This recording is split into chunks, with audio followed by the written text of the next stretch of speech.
scars and scars. I'll brush you off just like the dust upon my shoulder. I have a hunch of who you are. Believe it or not, I got the strength to blow you over.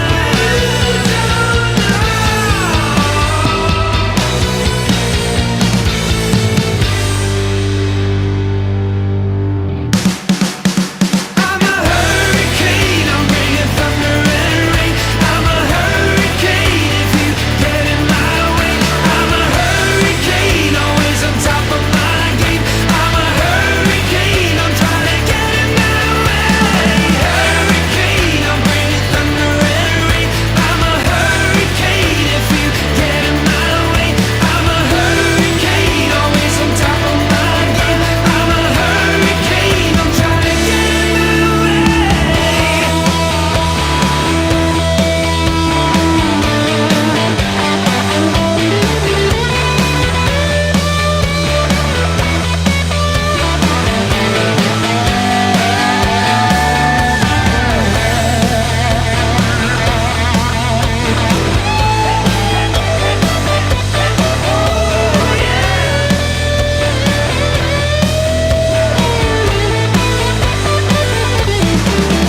I'm a hurricane, I'm bringing thunder and rain. I'm a hurricane if you get in my way. I'm a hurricane, always on top of my game. I'm a hurricane, I'm trying to get in my way. Hurricane, I'm bringing thunder and rain. I'm a hurricane if you get in my way. I'm a hurricane, always on top of my game. I'm a hurricane, I'm trying to get in my way.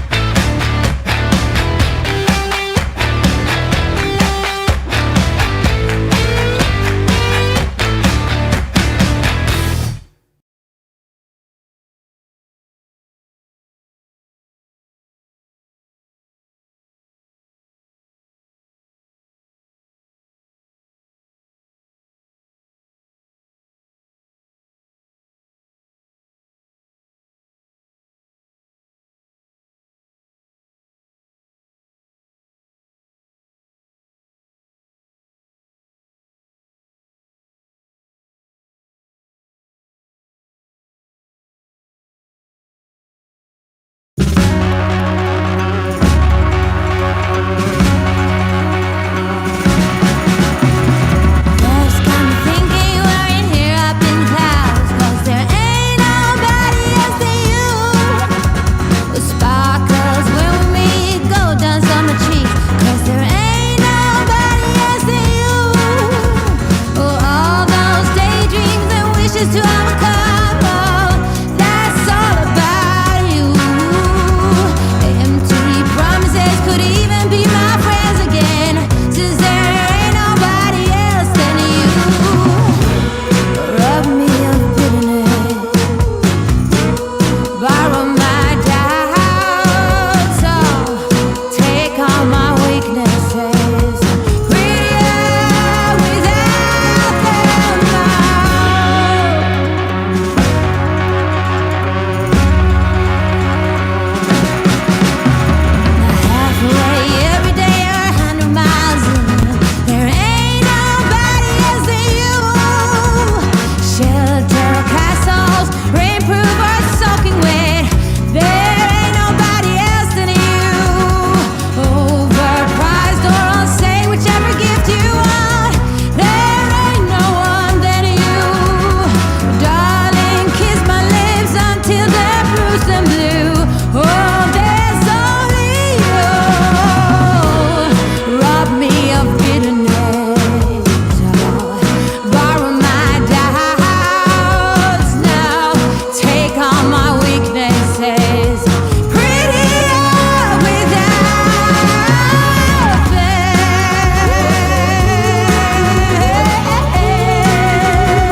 the beginning of the end and the start of a new beginning. Time has come to redefine yourself and let go of the demons in your head that have held you in captivity for so long. It's time to flip the page and prove them wrong. It's time for rebirth.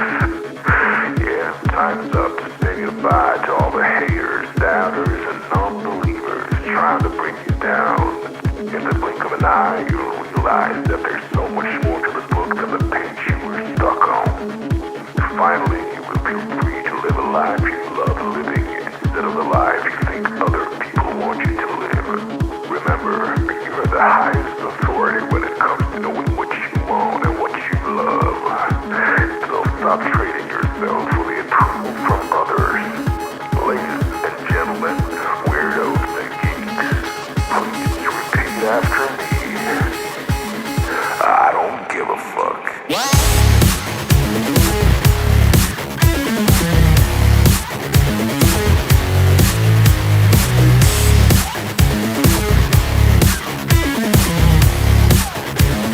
I don't give a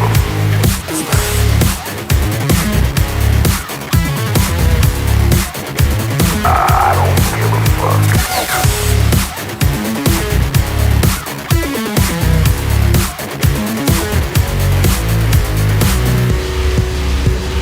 I don't give a fuck. I don't give a fuck.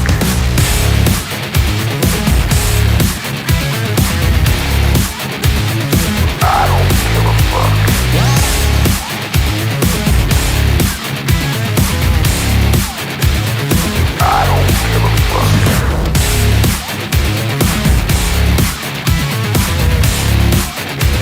I don't give a fuck.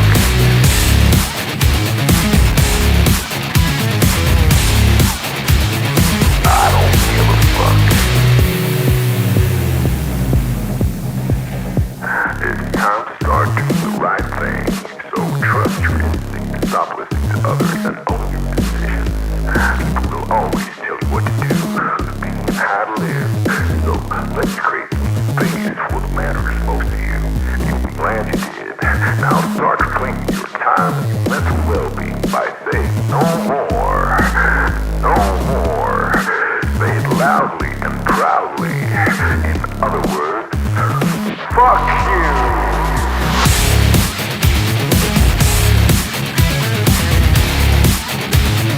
I don't give a fuck.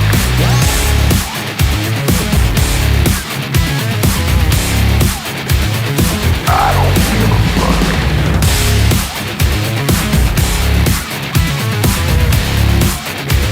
I don't give a fuck.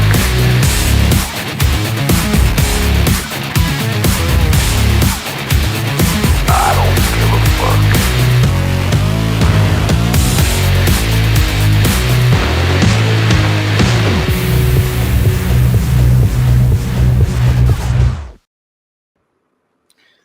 And there we go, folks. We're back.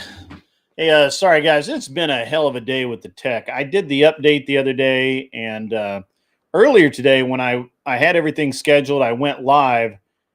It didn't go live. So I had to redo it, and then it was fine. Fortunately, I hadn't posted the link yet, so everybody went to the right one. Tonight, that's not the case. Yo, what's up, Nate? We are going to get into this debate tonight. Now, the debate is on gerrymandering in Texas to get the redistrict, and really what it's really about, I think, is having the illegals vote. We'll see if we get into that or not. The second, obviously, is the laws that Texas is passing regarding the laws, and so we're going to get into that as well. There's a lot of nuance to this. It's really interesting. The biggest thing is that Texas right now is really they're really so they're really divided, and it's going to be very interesting. So we'll get into it. It's a massive panel tonight. So we're going to see what's up with that. So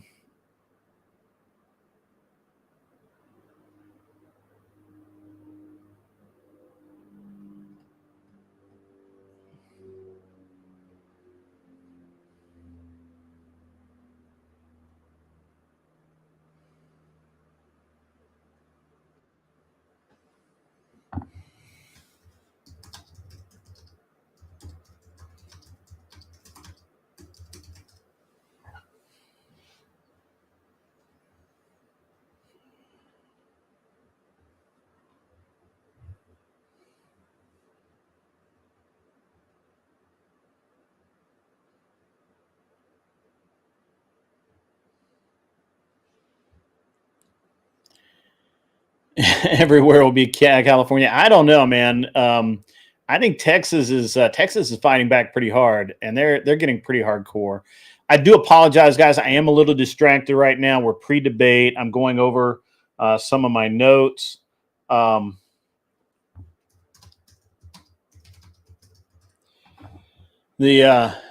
And so this is going to be this might get a little spirited. We have actual once again we have actual leftists, liberals, and communists, and we have shockingly we have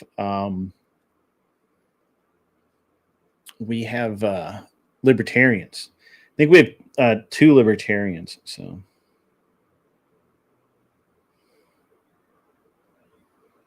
yeah. So it's going to be really interesting. It's going to be a great debate, I think. Really got to oh man, it's really going to be a tough one tonight, guys. It's just going to be rough all the way around. So bring in the support, see what's up. We'll get this done. 2 debates in 2 nights, and I've got to get up early and get on a plane in the morning. So it's gonna be a good time. So, got about 20 minutes before the debate starts, and I'm reading over this this redistricting stuff. Now Texas proposed illegal immigration legislation. It kind of has some key points now. Now, this is what was proposed in their 24-25 legislative session. Criminalizes illegal entry into Texas as a state-level offense, mirroring federal statutes. It authorizes state and local law enforcement to arrest and detain illegal immigrants, not just refer them to ICE. Now, this is a big change. This basically means that if a sheriff encounters an illegal, rather than having to just call ICE to come get them, they can actually arrest them and detain them, and I think even deport them. And because it's that sentence is then followed by it empowers Texas courts to issue deportation orders bypassing the federal courts. Now that means that a federal court that's just doesn't want to deal with it can't ignore the problem and kick it down the line. It establishes a state-controlled holding facilities independent from ICE for illegal immigrants and supports continued expansion of Operation Lone Star, which is deploying the National Guard in Texas to actually go after these illegals. Now, there's some lawsuits against that already. They're claiming preemption under the Supremacy Clause, Arizona versus U.S. in 2012, which basically says that the federal government has jurisdiction because it concerns the border. I'm not really sure that is true. We'll have to, I believe that case is still working its way through the courts.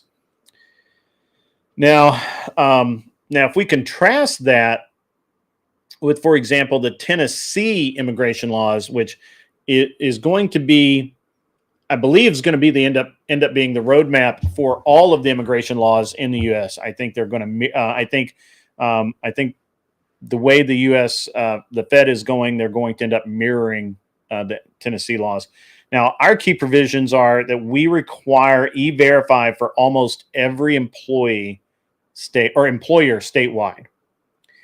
Now, E-Verify is not hard to beat, but it is a level of security that other places just don't have right now.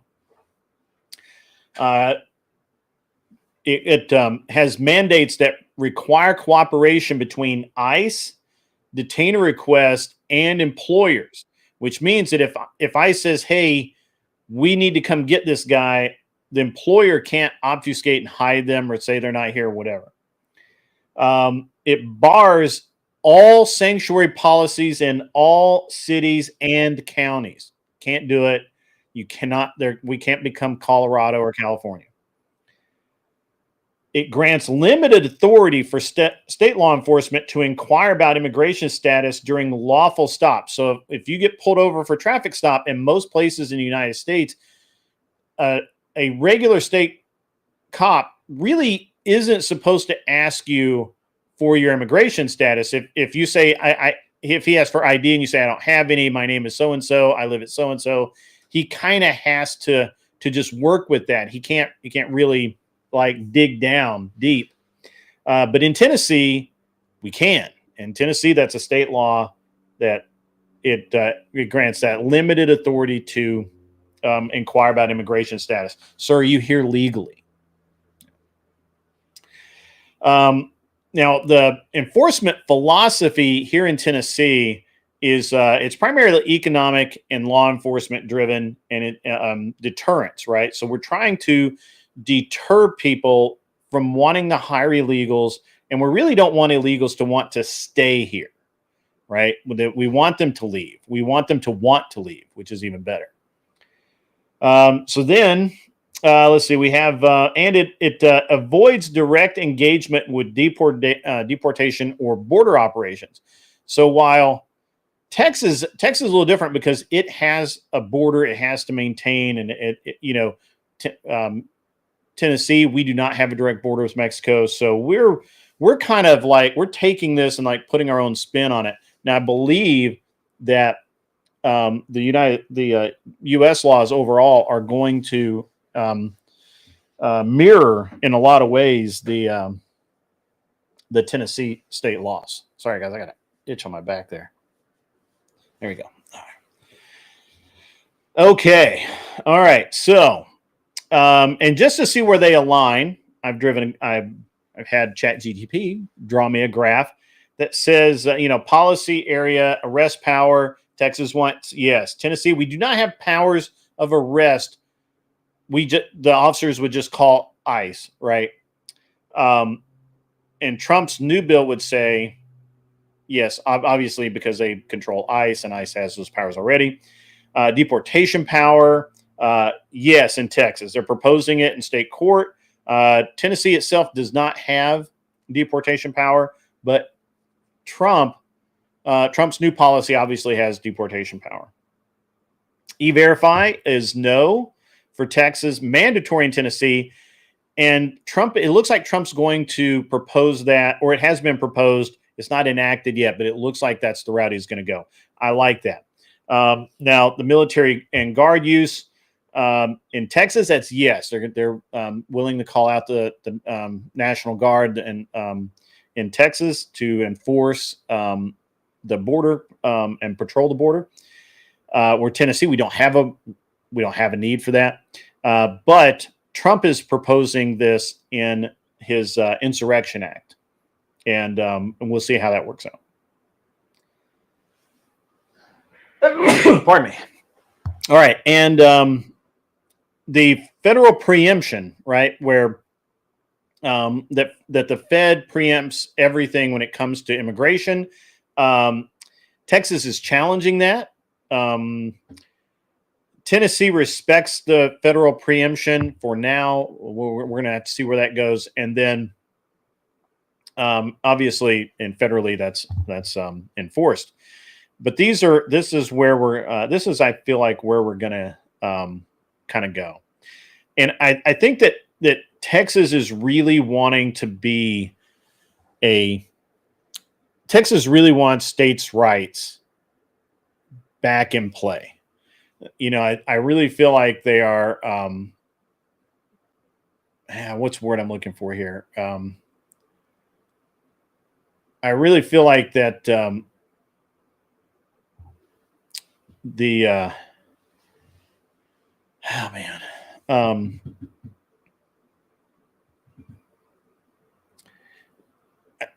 so the Constitution originally granted broad powers to the state and restricted the federal government, and I think Texas is going to push that envelope. I think he's really going to, Governor Abbott down there and some of the congressmen are really going to push that envelope because ultimately, they think it's good for the country, and I do too. From my constitutional conservative worldview, Um, look, Texas is testing the limits of state authority right now. I just covered that, right? And they're doing that under Article 1 and the 10th Amendment. And I think they have precedence here, and I think they can get it done, but we'll see. That's going to be a good argument tonight in the debate. And Trump's new federal policy is really reinforcing the national borders via executive enforcement and emergency powers. And he's basically he's reasserting that authority where Biden was very passive on it and very, he was actually more, he just didn't seem to care, really, to be honest. And I believe that Texas, as a constitutional conservative, I think Texas is in the right here, and I think that they should be doing all that they want to do and then more, right? So that's kind of where I'm at. I think if we look at this, if we don't even have to back off that far to look at it, we'll see exactly what we need to see. And it's going to be a good debate tonight, guys. It's going to be really, really good. It's going to be really good. I don't know if we're ready to go yet. We're getting closer, within 10 minutes. Going to go ahead and jump over in the Discord, and we'll see where we get here. Gives me a break is what I'm saying. Is what I am saying. So let's go to the waiting room. I'm going to just jump in the waiting room really quick. If you guys have anything that you'd like to chat about while I'm waiting, we're good. Chuck from Tennessee sends in $5. Represent Tennessee is strong and forefront of policy tonight. And really, that's what we are. I mean, Tennessee is really at the forefront. I think Tennessee's not taking as hard a line as I want. I want what Texas is doing combined with what Tennessee is doing. Smoking Spaceman says, comparing him to Biden, really the brain dead guy was a bag of moldy oats. That's awesome. The administration did everything with or without Joe being aware of what color the sky was. That is true. Cannot see that. I think so. I've been watching the chat, the back chat. Bro, these dudes are already spurging. It's going to be bad. It's going to be so bad. So we'll see how it all works out. We're gonna get into it tonight. Philosophically, I mean, I think that there's going to be a lot of hand wringing. My personal observation is there's going to be some hand wringing because everybody wants to. Everybody wants this. Not everybody. A lot of people really want this open borders policy. They want this nonsense, and we're not going to do it. So, Marsha Blackburn's running for governor. Yeah, she's on that presidential path. That's what's up. Guaranteed. That's what she's thinking. So I'm going to go ahead. I'm in the waiting room now. Let me mute myself down. The fuck is my mute button? There we go. So I'm in the waiting room now. We're soon enough we'll tee off and we'll go. We'll make it happen. I really believe that I do actually really believe that Texas is in the right here. Hey, Agrippas has arrived. Hurrah! What's up, my man? Good to see you there. Good to see you. Swift hates Marsha so much. She's looking at homes in Ohio for 50 million or more. Okay. That's very funny. I bought a lot of houses in Ohio. I haven't paid that much for one. At any rate, we're waiting. I'm waiting patiently to go in. We'll see what's up. We'll see how this is going to roll tonight. Yeah, it's going to be interesting. I think it's really going to be a mixed bag tonight, guys. These guys are either going to be like complete jackwagons, or um, they're going to be. They're just. It's just going to be bad. It's just going to be bad. It looks like we've got some real like some. I think we have real potential to see Spurgs like really bad. And I think it won't be me. So this one time, I'm going to make a prediction. It won't be me that causes a Spurg. It's going to be Scott, Fabian Liberty, or Tyler ADE.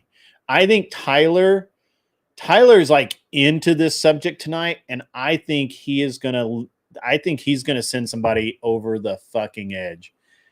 I'm calling it now. Tyler's a weapon tonight. So I'm calling it now. I think that's what's going to happen. So just step back, sit back, relax, go get yourself something to drink. I've got water, and I might have to run out and get something else to drink, but we'll see. And sit back, relax. This is, I think, a 2-hour debate. Probably going to go 2.5 hours. The list of people, guys, ladies and gentlemen, the list of contenders tonight. So on the fight card, now keep in mind that this is kind of a, in general, it's like a team event, but it is a massive, massive panel tonight. So we have Admiral Gibbs as moderator tonight. We have Castle. Castle has been on my show a couple of times. I believe this is the same guy. He actually won one night, I think. Pretty sure. You have me. So Castle's a liberal, and he's actually pretty well spoken, pretty smart. You have Fabian Liberty Scott. He's our libertarian. We have Katie Usha. Katie Usha is a leftist liberal. She claims to be centrist, but not really. Kind of feel like she's more communist than anything. Then we have Ico Rich. Ico is, he's a lefty debate guy. Am I still? Yeah, I'm good. I'm muted. I'll go ahead and cam up though. I'm going to mute down and talk to my chat. So, be cool. Anyway, so, yeah. Club soda. That's right. So, we have, obviously we have Katie Usha. She's a centrist, I think. Ico Rich. Ico is, he's claims to be centrist. I don't believe that he is. We have Tyler ADE. Now, he is leftist, but honestly, he's been more on the right side of arguments lately than he has been on the left. Lactoid, he's a libertarian as well. Prime Kais, and we all know who that is. He is a lefty. He is a massive socialist. And then we have Vigilante. I'm not familiar with Vigilante. He might be commie. He might be full commie. She claims to be Maoist. That's weird. She's denied that, so maybe I'll throw that in her face at some point. That's good information, Mullet Baby. Thank you so much. So this is going to be just a really good show tonight. Yeah. What's up? Hang on, guys. What's up? I gotta hang on. Let me make this so that everybody can see. Do I need anything over here? No, I don't really. That's cool. All right. I think there's going to be. I'm calling a rage quit. I think. I think. I think Tyler's going to trigger a rage quit tonight. I'm calling it now. Yeah, you might be. So,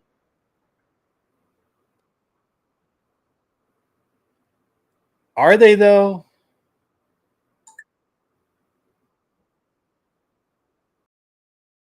No. He might be closer to his son. He might be closer to his son than he thinks right now. He might be closer to his son than he thinks.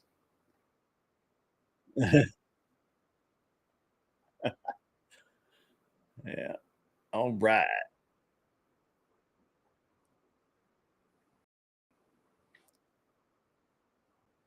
Yeah, yeah, we're gonna make some stuff. We're gonna make some things happen tonight. It's gonna be cool. So yeah,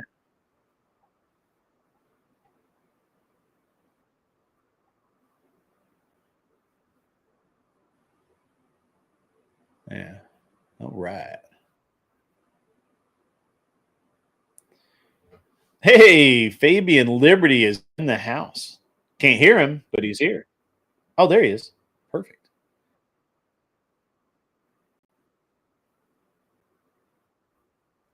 How are you doing, Scott? Is your health good?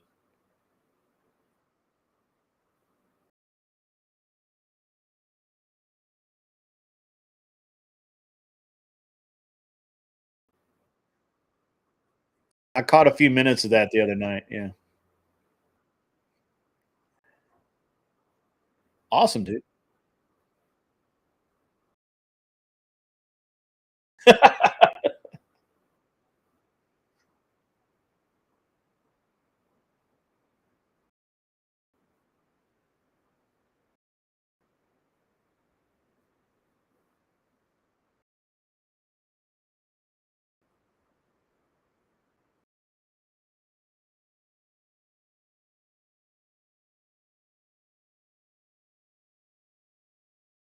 And now it's like, oh, I used to be a bitch because I was in pain all the time, and now I'm real mellow. I'm like, oh, okay. I mean, I'm still in pain all the time because I still have a joint disease, but I'm a lot healthier in terms of my energy levels and not having headaches and not feeling like, not being bloated and swollen lymph nodes and shit. That's the thing that, like, yeah, when I went on 10 pool, I was really sick. And that was kind of like my wake up call. Like, oh, dude, I got to get this under control. I look horrible. I feel horrible. I'm not performing like I need to. I mean, I still absolutely bodied Connor, but I mean, that's such an easy opponent. That's like beating up a kindergartner, Yeah, you're like, you literally, I think do to win a debate against Connor is let him talk. Yeah, I mean, that's really how you beat all leftists, in my opinion. just let them keep going. Yeah, because what is it with right wing people? And I'm not picking on you specifically, Gibbs. And you can pick the on left me. does this too. Let me stop. It's the friend enemy distinction. I get it, but like, I just like the tribalism in politics, where like people assume that everybody on the like opposing philosophical kind of like divide, whatever you will, are like all dumb. Well, and no, it's like, not that. It's not that. That's not like, I hear it all the time. I know you're memeing a little bit, right? So I'm not dumb, like picking on you specifically. But like I hear this all the time where it's just like, oh, these rightoids, all you got, like look how dumb they are. And the same thing on the other side. I'll explain to you the difference. Like, no, they're not. In my opinion, I'll explain the difference. Actually, I think that many of them are highly educated and intelligent people. But this is the problem. Like, I'll give you an example on your own show, Enemy Charlie, right? Evil leftist. Her ideology is before evil. we get too deep into this, let me remind everyone that the grift must absolutely. No, and that's a twofer. She's a leftist and female. And somehow she still manages to be smart. Okay, so hear me out. Right? I mean, you want to support Charlie, you can reason with. And you but can. Like the argument that I'm making here when I say something like that super chat and okay. It's that over $10, most of the Republicans or most people on the right like to like have real world experience. Like if I talk to them, they're basing their stuff on intelligence versus wisdom. And they'll say stuff, and I'm like, okay, I can see how they've come to this conclusion.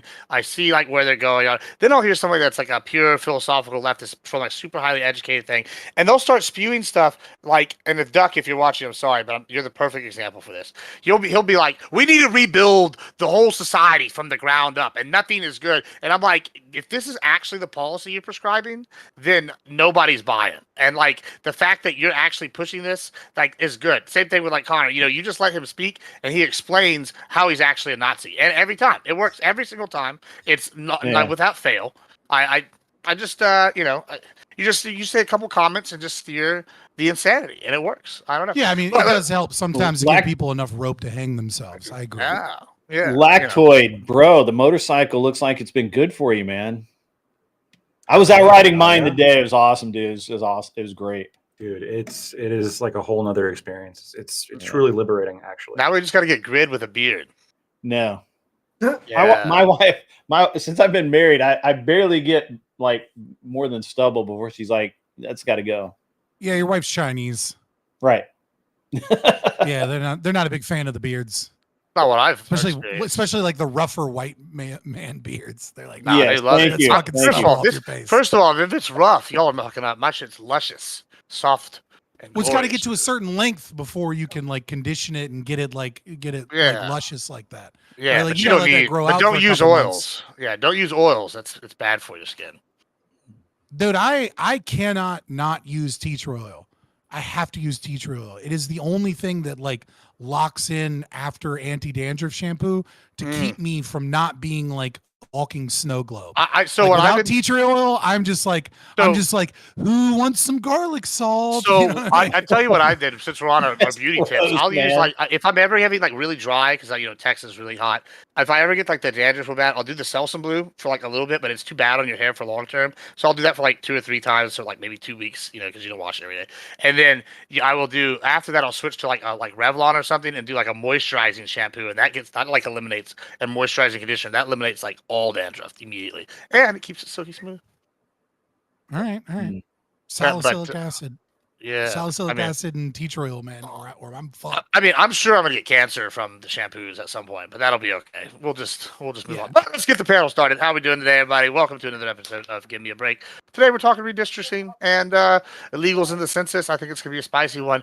Since there's a lot of us, we'll just go ahead and give intros. Tell us who you are, and then tell us what you think of the topic. We'll start with specifically redistricting. First, we'll probably do another intro for the illegals in the census later. Was that your question, Fabian?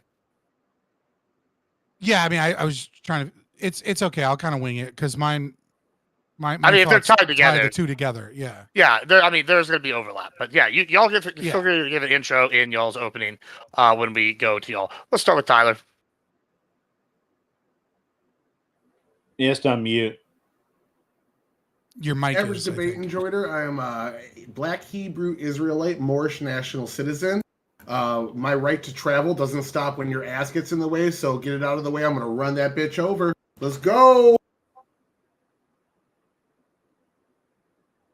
That's it. All right. Thank you so much, Castle. Okay. Hey everybody, Castle. If you don't know me, I'm a center-left streamer, and you can find me on Twitter. I can give the socials afterwards. Happy to be here. I think the topic is pretty relevant based on what's going on, so excited to get into it. All right, fantastic. Fabian. Yeah, I am a anarcho-objectivist. That's ANCAP and an objectivist. Sometimes I do some philosophy. Sometimes I do some reactions. Sometimes I do some debates. Sometimes I do some interviews. Find me Fabian Liberty. Just Google me. You'll find me on YouTube. Please do not follow my Twitch. I haven't streamed on Twitch in like 2 years. And it doesn't seem like anybody else is actually talking about the topic yet, so I guess I'll cede my time and just let it go into the open. Well, that's the first. But all right, Lactoid. I think you missed somebody, right? Or are we just jumping around? Well, yeah, I guess we're going to just jump around. I'm going to go with the names. All right. I'm Lactoid. He's got a list. I'm not on the list. Yeah, I try to alternate here. We're going to go in a big circle. I also was moving Prime in. Unlike Donald Trump. Yeah. We'll go to Vigilante next now just because you said something. I'm the Vigilante TV. You can find me on Twitch, Twitter, TikTok, and YouTube. I need to stream more. I haven't streamed in a fucking while, but yeah. Fantastic. Grid. Yeah, I'm Grid One Motorsports. I represent the angry gun-toting, meat-eating people that, we're a small lobby, but we're powerful. And you would say that I'm right of being right sometimes, but mostly I'm just right. And I like the topic. I think it's going to be a lot of fun. I anticipate at least one rage quit. Calling it now. Tyler's going to cause it. And he's all fired up about this. So you can find me at an Unreasonable Man on Twitch and YouTube, and we'll get into this shortly, I guess. All right, fantastic. Premier Katya. Yeah, hi, I'm Premier Katya. I don't stream, but lately I've been a filthy, dirty Discord and Reddit mod. Usually people can find me around Peace Coast community these days, so hi. Fantastic. Katya, get me unbanned from that one. Thank you. Okay. It's not just up to me, but okay, we'll try. Now we're gonna personally hold you accountable, You're and banned? only you. You, Lactoid? I You're know. so it's mild crazy. mannered. Yeah, it's crazy. But stuff. I'm Prime. dangerous. No, I'm dangerous. See if we get- Yeah, we got you. Oh, okay. All right. My name's Prime. Do debates. It's a lot of fun on my channel. See a lot of the regular faces there. You'd enjoy it. Come check us out. Fantastic. I guess we'll do intros now since I just read their names out and told us their things. All right, we'll start with Tyler this time again. Go ahead and tell us your thoughts on the issue at hand. Oh, so redistricting.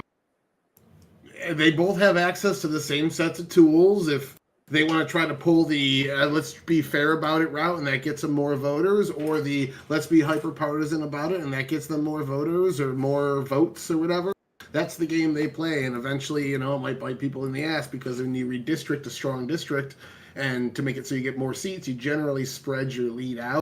And in a blue wave or red wave election, you could completely shoot yourself in the foot. So it's a high risk, high reward maneuver. And as long as, again, they have access to the same tools, I don't see any problem with it, nor do I care much. And I just see a lot of pearl clutching from the side that's going to not benefit as much if everybody hampers down in the way California or Massachusetts did. All right, Castle. Yeah, I kind of agree with some of that. I think the way that Texas is doing it mid-decade is a bit of what I'm opposed to in this whole situation. But like Tyler said, if you don't have an independent commission and you have the votes in the legislature on your side, I think that's just the way the country is going in that direction now, where everybody's hyper-partisan and wants to kind of own their state at this rate. And I think it's leading towards a kind of self-destructive path for the country if this continues to happen, and maybe leads to some type of reckoning. But for now, in the short term, it just seems like both sides are just going to go their own ways as far as they can, which I don't think is a great thing. All right, Fabian. Yeah, far be it from me to say that there was ever any civility in politics, because, the name of the game of politics has always been a means of enslavement of the people. There is no liberty under a state.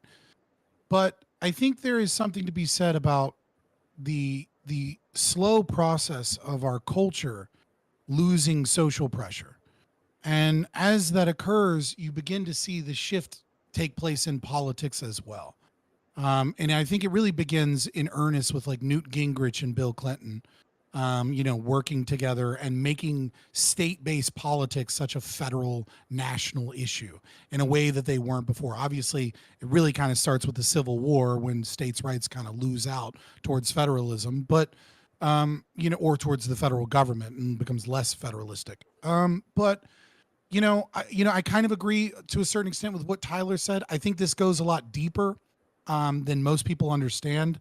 And when we kind of start talking more about the census, I can kind of like maybe elucidate that a little bit more, because I was a quality control census field supervisor for 2 missions on the census, including the post-enumeration survey.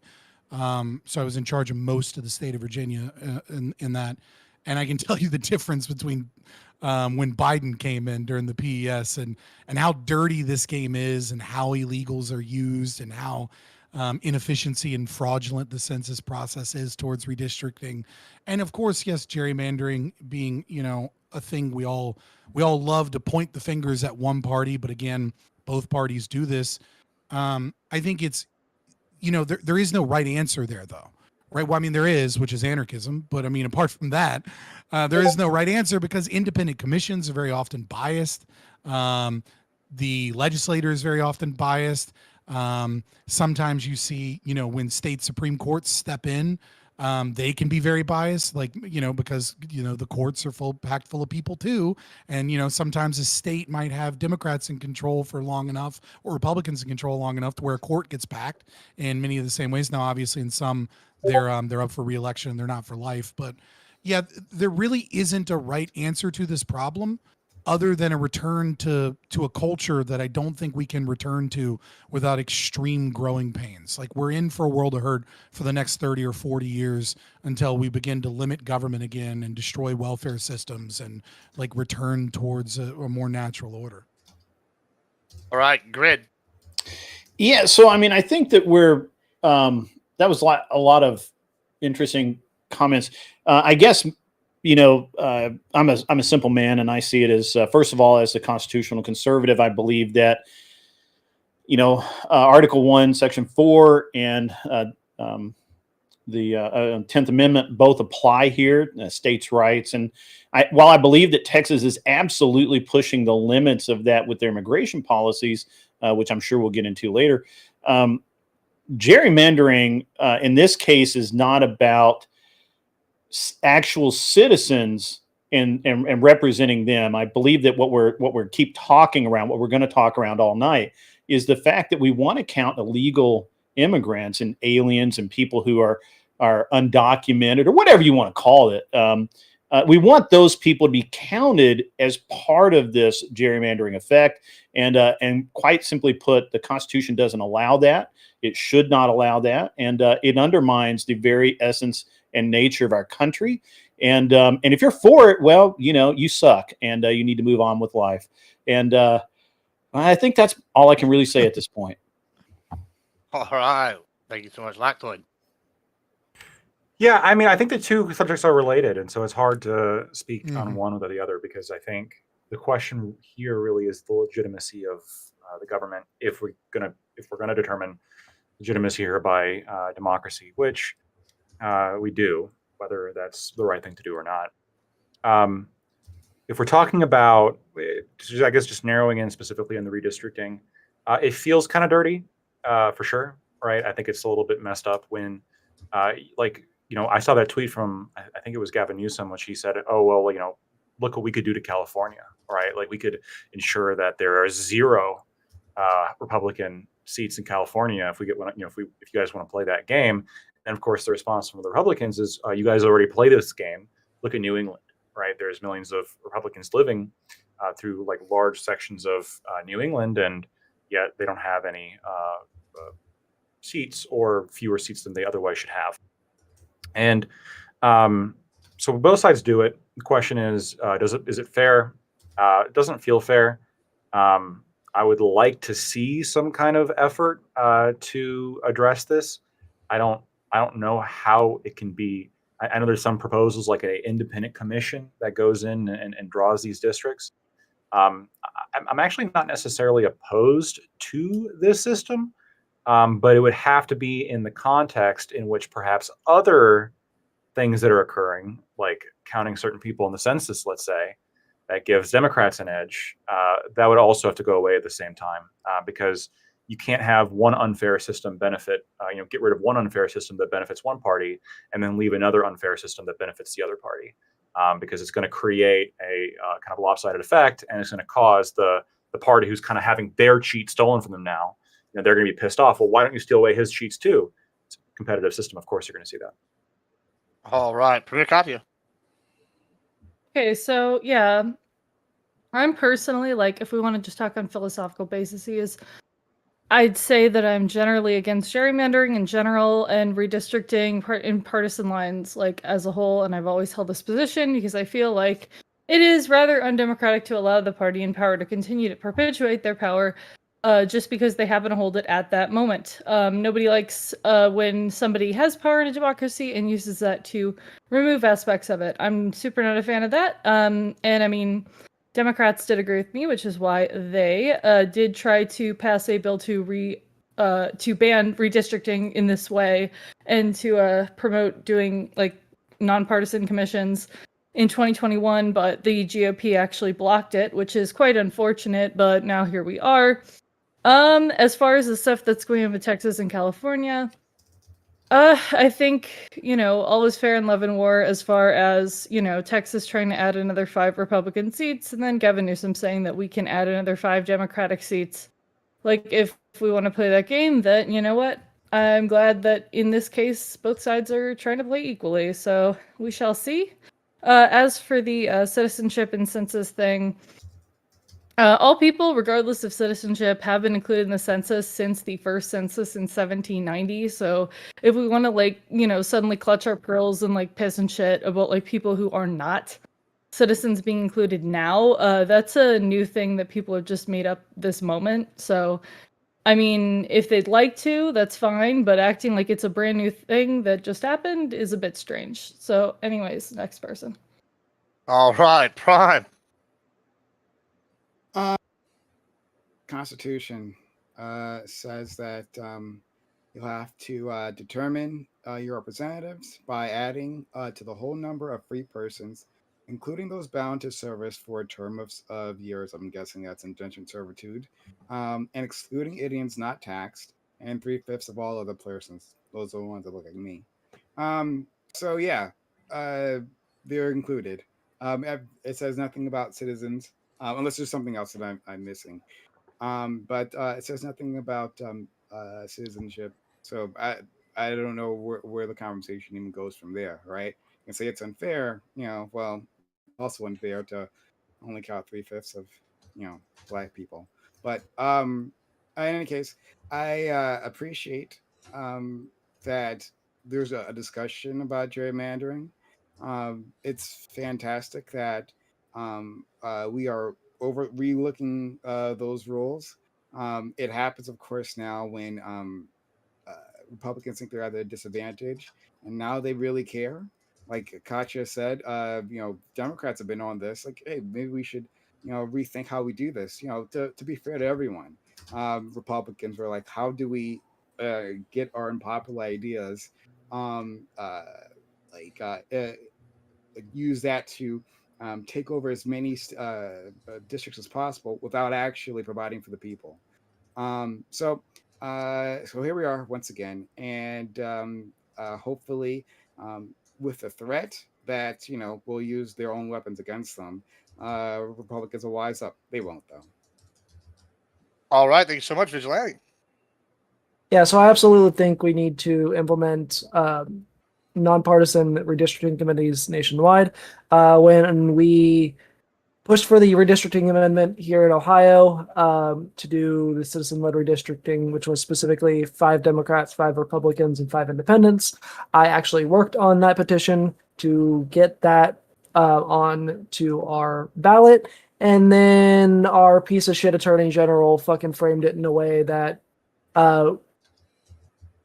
made it look like it wasn't what it was. So it's absolutely a weapon that is mostly used and mostly opposed by the Republic or independent redistricting is mostly opposed by Republicans, and that's probably because it's mostly used by Republicans. You can argue that the Democrats do it too, because in some certain cases they do, which is unfortunate because it's not something that should be available to anybody. It should be made federally illegal. Gerrymandering is actually specifically one of the reasons why I'm not really a states' rights person, because it allows for inconsistent rules throughout the country, like where we see with gerrymandering how you have it's technically illegal in California and certain other states, and then it's perfectly legal fucking everywhere else, which is actually retarded. All right, thank you so much. All right, well, I've seen a lot made about specifically how there seems to be a lot of the pot calling kettle black, and there being ironic and the messaging being really bad whenever these people that fled from Texas went to Illinois, where it seems super gerrymandered. Is there any truth to this? What do y'all think here? I mean, so look, it absolutely happens everywhere, even in places where there are independent commissions, right? Like in California and in Arizona, they've both been gerrymandered in favor of the Democrats, despite the fact that they have independent commissions. Now, in California's example, it appears like it's hard because demographics shift, right? So it's really hard to like quantify in like a perfect statistical way because of the census, the other kind of topic here, and shifting demographics, and California has so many people move out, so it's hard to know 100%, but it does appear that it has gotten fairer, or it has gotten closer than like 2008 redistricting in California. But nevertheless, when you have an independent commission, who appoints the people in the commission? Well, the legislator is almost always appointing them, or the legislator has veto powers on the commission. And so what you end up with is an independent commission that is then skewed slightly towards the party that's in power. So like maybe it's better, right? Like I'm not like at the end of the day, fuck democracy. I know Katya, you had said something about nobody likes it when people in power get rid of democracy. Democracy is the worst form of government you could ever fucking have. So I love it when democracy gets taken away from the people, because you people are too fucking retarded to be trusted with any political power. But yeah, so I mean, like maybe it's a little better in terms of being, like more fair and balanced, whatever those vague terms even mean. But like saying, oh, we're going to put in an independent commission, it doesn't solve the problem insofar as you believe that there is a problem. It just maybe makes the problem, insofar as you believe there's a problem, slightly better. You're right. Yeah. It doesn't necessarily solve the problem, right? That there is no perfect system to do so. I mean, you don't care about democracy in the first place, so there's that, right? But that you acknowledge that. Yeah. I'll bite that bullet all day long. Yeah, sure. But for the rest of us, of course, it doesn't solve it for the exact reasons that you just said, right? Like someone appoints those individuals. There's going to be a level of skewing involved. But there's also just statistical problems. It's always to, it's tough. It's a tough situation. But the goal is for the rest of us to move to a fairer system. Acknowledge everything you said. Well, then you got to move away from democracy. That would be a contradiction. So again, I was ignoring that part, but like acknowledge all the other things you said. But yeah, that's just the goal. So sorry. Well, I kind of want to respond to one thing, and I don't remember who said it earlier, but hold on, before we get too far, let me. Iko just got here. I'll go to you right after Grant. What's up, Iko? How are you doing? Let Iko get an intro here real quick since he's walking in. Good. You just want me to weigh in just on gerrymandering in general? Yes, please. Yeah, I don't know what everybody else said, but I mean, I follow this. I've been following this with my debate squad for over 10 years. And I can tell you that the balance in the House right now is pretty darn even. The number margin of seats that came across from the 2024 election is about the same as what the popular vote for the House was. So the balance is there right now. So my solution is to say, okay, if Texas is going to do what it's going to do now, and it looks like other red states are going to follow suit, then go ahead and let the blue states have their trigger laws that will allow them to do the same thing. And my guess is it will shake out about where it is now. All right, go ahead, Grant. I cut you off earlier, so now he's. No, it's okay. It's all right. Yeah, no, it's fine, man. I was going to get into something, but I want to stick with the gerrymandering thing for now. So I just wanted to jump into what you were talking about earlier. You said your question was about New England. I would say New England's a bad example. If you look at a lot of the states there, besides Massachusetts, a lot of them have such a low amount of House representatives in the federal government that mathematically, it just doesn't add up for them to get, some of them only have 4 representatives, 3 representatives. So Rhode Island, for instance, 38% votes Republican. They have 0 representatives that are Republican in the House. But mathematically, it's very likely that they could if they're getting outvoted 2-1. Where I would actually think the stronger argument is on the West Coast. If you look at California, Oregon, and Washington, those are the places with Oregon. 42% of the state voted Republican in 2024. 16% of their House representatives are Republican. California is 40% Republican. I think it was 38% in 2024. 17% of them are Republican. If you look at places like Texas, it's almost you look at their state house, it's 41% to match how many Democrats voted in the 2024 election. Their state senate's at 37%. Their federal representations, I think, in the high 30s as well. So the worst, most egregious Republican states that I can find I like to try to find those out of the bigger states, and I'm having a hard time finding a bigger state with those issues. Now, it's because of the what was the part of the Voting Rights Act that forces states to form majority minority districts. That's keeping some of these Republican states from gerrymandering at that level. I'm sure if they had their way, they've been going after that for 15 years.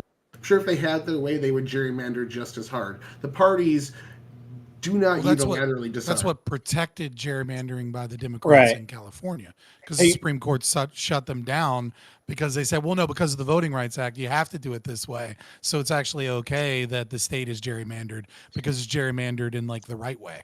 Yeah, but I'm just saying, I'm sure the Tyler, Republicans your would like mic to cable gerrymander. might be loose, man. There's a hum every time you Yeah. talk. Yeah.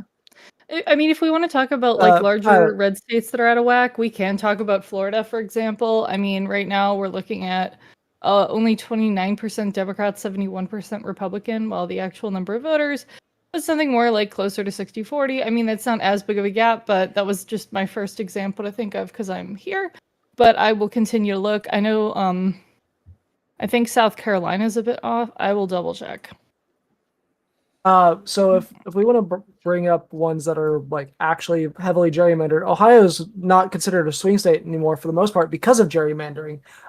So our congressional breakdown, we have 15 total 15 total seats. 10 are currently held by Republicans, 5 are currently held by the Democrats, and 43% of our state voted for Harris in this last election. Mm-hmm. So it's off by 10%, roughly. Hold on, I don't think you can say that about Ohio, though, because if you're going to say Ohio is not a swing state anymore because of gerrymandering doesn't affect the presidential election. Mm-hmm. It's a popular vote Yeah, within Ohio. Yeah, it's just swung Republican. It's the House. It's really just the Yeah. House that we're looking at here. But it should be. I mean, like your argument would be more along the lines of it should be like 8 Republicans and 7 Democrats, or 9 Republicans and 6 Democrats. Yeah, as that's opposed to 10 more Republicans is what I'm and 5 pointing Democrats. towards. Yeah, I mean, you can say it's gerrymandered in the House, but that's the only. But what I wanted to point out, especially with California, but this can apply to some big red states too, is if you have a very large popular vote margin, like 22-point margin of Democrats over Republicans in California, then even when you have an independent redistricting council, right, like they have in California. Let's say you take an average district that has a 22-point margin, and you reduce that margin by 15 points, which would be massive reduction. You would still have a +6 advantage for Democrats in that district. It's very difficult. It all depends on what your goal is, right? So if the redistricting commission, if its goal is to create as many competitive districts as possible, okay, that's one thing. I think that's actually a noble goal. But if your goal is to make it so that each district has a margin that reflects the state, then that's not going to really balance things out. It's just going to mean that the 22-point margin that that's statewide would also be within each district. So that wouldn't It's also fix anything. That it's wouldn't also solve it. important to note, and I know, I apologize for kind of swinging to the second topic, right? But these issues are so closely linked, we have to discuss it. And it's also important to note that if you have a state with 0 gerrymandering, right? Let's say it's like it was done by an AI or something, and it was done, perfectly by whatever standards it is that we presumably prefer. Value is subjective. That would be nonsense to say that it could do that, but let's say it does. And you have a sanctuary city there. Well, you're going to get a district that already looks gerrymandered because you're going to have illegals that are counted in the House of Representatives for seats that give new seats to a state, right? Mm-hmm. So if you accept illegal immigrants, you get extra power in government the more illegal immigrants that you bring in, and so sanctuary cities are going to have a lot of people that aren't voters, right? So when you're trying to compare like districts versus how they voted in an election, that might be part of the reason why you only see like a 10% difference in like Texas, but see a bigger difference in, let's say, California, because when gerrymandering is done by conservatives, it's kind of already fixing if you will, if you assume that it's a problem, it is in part countering the balance of power that illegal immigrants give to Democrats to allow them to have more political power in the country. So one of the things. I'm so happy that Republicans are recognizing how valuable undocumented immigrants are. Right? We should be Well, no, it's fighting just for them. Democrats And that all use them our- for votes. And all right? our It's just districts, Democrats that look at them like we should be slaves fighting for for votes. them, right? We should be competing for as I many. know you brought up undocumented slavery, immigrants. right? So that's why I threw it back in. Undocumented immigrants, we should be competing to get them within your district, right? To boost those numbers, and of course, a pathway to citizenship so they can pay taxes. And I don't think that's how we want to. No, we should compete for people who commit voter fraud because then we'll start winning elections. As much as I really want to beat up on California for gerrymandering, and certainly the way they've done it is quite heinous. But the real reason there that they have such a problem getting California. Sorry. I would say it's kind of minor in California. I mean, it's still Yeah, the gerrymandering in and of It's not itself as bad isn't as the other problem. states. It's the way that they've done their voter laws and platforming so that they don't have a real primary. And it's almost impossible for an actual Republican to get on the ticket to begin with. So it doesn't really matter when someone that can't act, if they can't even get on the ticket, then they can't get any votes. So that it's just kind of a very self-sustaining system that they have there. So certainly that doesn't apply simply to the House. That applies to basically all elections in California. So it's pretty interesting. But they aren't the demon. Go ahead. Who do you think the Democrats are running against during the elections in California? Democrats. What are you, an That's not how idiot? elections You work. not You understand don't how it fucking works run in against- California? You don't run against California the same doesn't party. run two primaries. They run a Republicans single don't bother primary. to run in a lot of places. They don't Well, run. they do. Sometimes Democrats will eat each other's votes up, and then a Republican can come to the top too, if that's the case. It's possible, but you're never going to see that like in certain parts of California or New York City, for example. So the way it works in California is that it's a single primary. So you'll have 4 candidates, right? 2 or 3 of them will be Democrats, and you'll have a Republican. The Republican will not get on the ticket to start with. So then you just simply have, which Democrat do you want to vote for this year? That's the way it works. Yep. So, and that's evil, and that should be changed. That's Why is not that quite evil? how. I'm just curious. I'm just curious why you believe that's evil. Because I think that you should have opposing parties facing off in the actual election. You shouldn't have it shouldn't be choosing 2 Democrats or choosing 2 Republicans. So if we put this on the other foot, if we said we're going to have just 2 Republicans, I would say the same thing. I'd be like, I don't like that. I don't want to see that. Right, but what is it about having a D or an R next to your name that somehow makes it less evil? Like you have 4 people running. Well, sure. I mean, in a you can make state that that's argument. like a big left-wing state full of a bunch of commie retards, right? And then they get to choose between, which 4 commie retards they want, right? Like That's a why solid would it be point. less evil to have a right-wing socialist that that's like barely a Republican so that he can get Democrat votes? Is it less evil because he has an R next to his name? I don't know. California's just kind of it is of their own choosing. Yeah, I understand.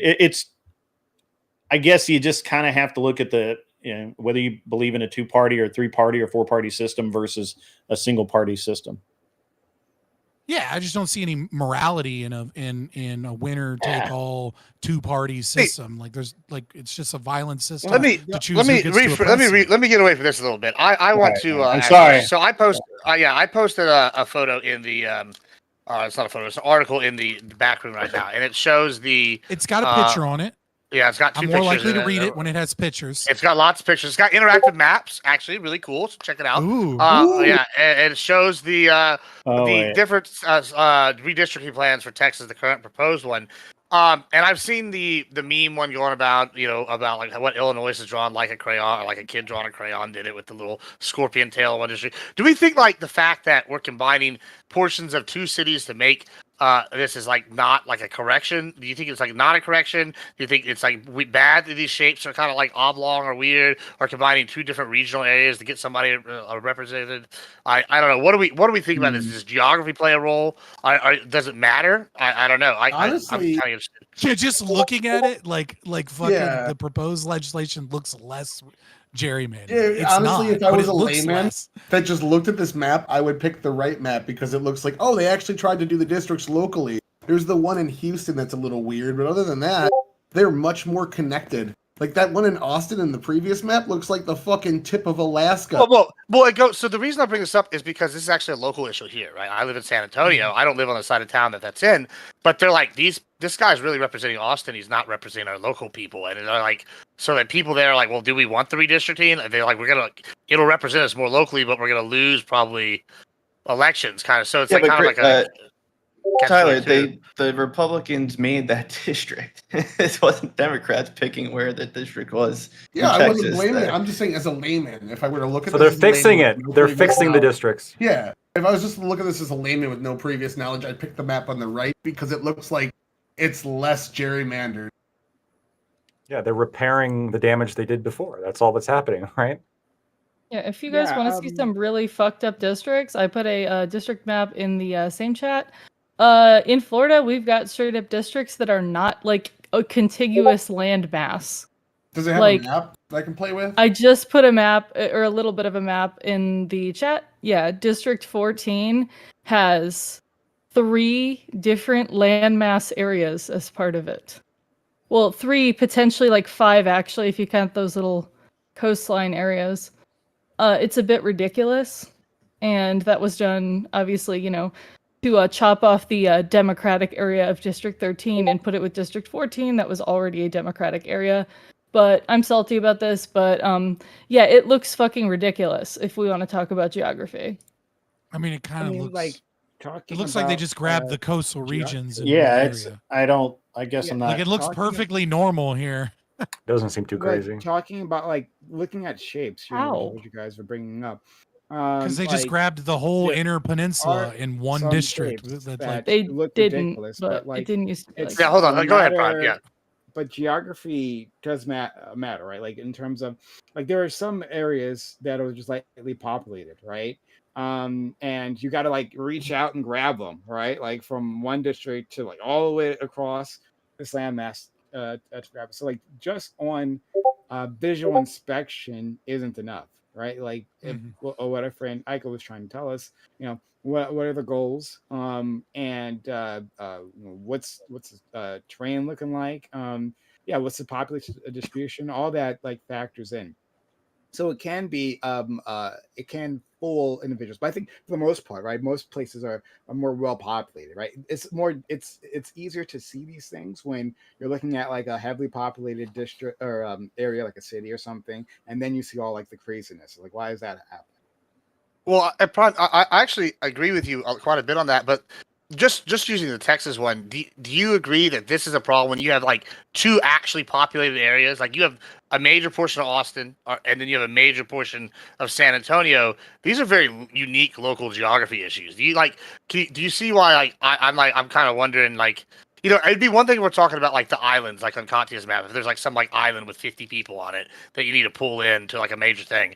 I don't think that's exactly You don't know what's the happening. area. Nope. Yeah, That is I don't know, but you cut off half of a major city and shoved it with a second major city Right. like that. That was the But problem. yeah, but I mean, I was using more like for Prime's example here. It's like, yeah, like, like if I was going to take Corpus Christi and I put like Padre Island on there or Port Aransas or something on there with them, that, that would be fine, right? Because there's like 1,000 people and they're, probably governed by what happens in Corpus, right? But if I'm like talking about like a third of San Antonio and like 40% of Austin and then just this like string that attaches them, I don't know. I think that's going to hurt them locally. Do you disagree with that? So, okay, I don't know how the I don't know how these were map made originally. Sure, yeah. I don't know the history of how the current maps were made.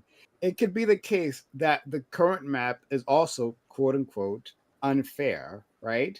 But like it's less unfair than the new proposed map. So like it could be that neither of these options are necessarily good in terms of like how Aiko and I would describe them as good.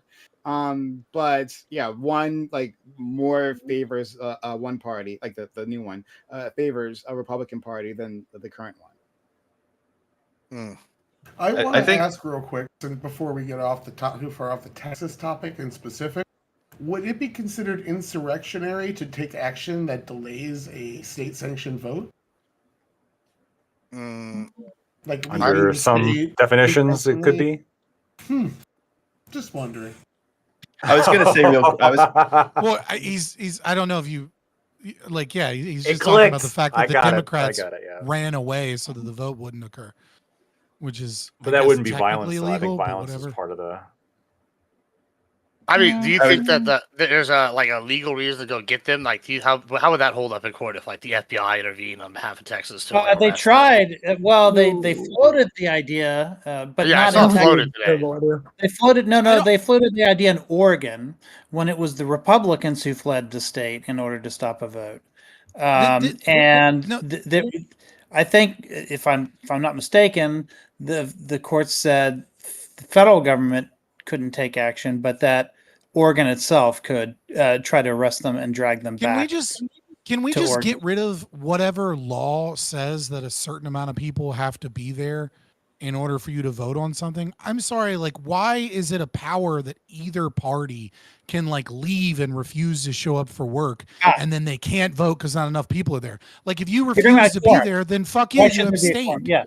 It was know what I mean? because Like, Haven't changed Yeah, I don't I want can to tell turn you on why. that fence. I can see why. like we have I mean, cars and planes and helicopters now. Probably and to all of these avoid people sneaky are shit. all of these Quorum people breaks are in. using insider trading and day trading, That's so what they I all understand have is enough money for Yeah, but fucking if- helicopters anyway. If they You know what I mean? Like, if they schedule the vote at like 3 a.m. or do some sneaky shit where it's on a Yeah, holiday so or long it's at as- random and they vote with Yeah, like no, 3 people there Georgia. who are like, hey, we're Yeah. gonna do that then. Yeah, then no, what then happens? just get rid of that, right? Just say that like all votes have to be That's what during you do. normal business operating That doesn't hours matter. Well, on Monday through Friday, not on a federal or state holiday. well, then they Done. have a certain notice, maybe, I don't know. so hold on. Yeah, Well, the with a problem with that certain is, notice, right? well, the problem with happened that in is they Georgia. already I have think that. that fixes the problem. Yeah. Yeah, but they already have that. They already have that here. But what he does, what you do as a governor, is you have a special emergency session, and which is like, oh, we're gonna have like, oh, like you would use it for like we're going to war, or oh god, there's a natural disaster. But they'll be like, this is a national emergency, and they'll just declare it.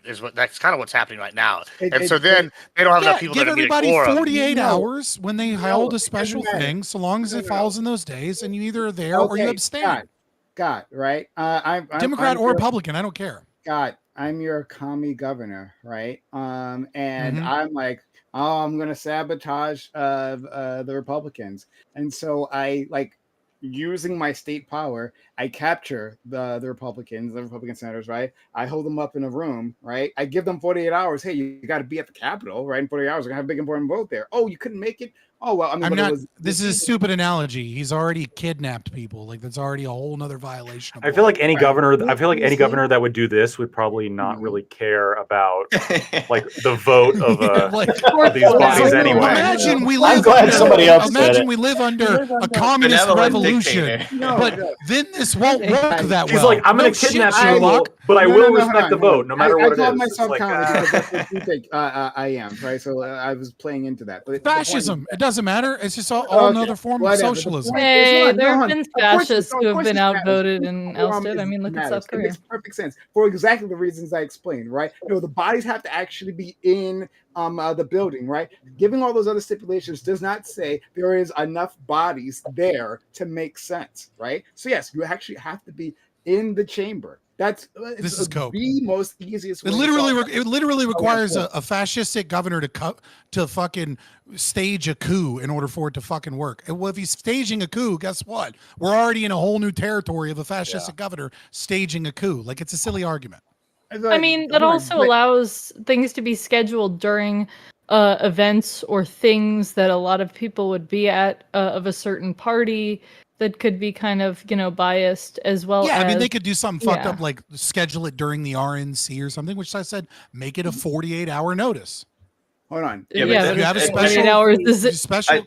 You're saying that, hey, like it might be the case that executive power might undermine things, and like, oh well, I guess by that point it's too late. But the whole point of having these protections is to make it as difficult as possible to do that. But it's not a protection. You It's not a under- protection just because you course call it it a is. protection. It's right. It's just a It means is. of It people actually solves running the away problem. from doing their fucking job. 100% solves the problem, right? Like, I- Like I'm sorry, but if you're already a piece of shit fucking politician, right? Then like I don't give a fuck about your goddamn life. redundant, You should Scott. be in there. You should be in there. Yeah, I know. You should be in there whenever the fuck you're supposed to be there.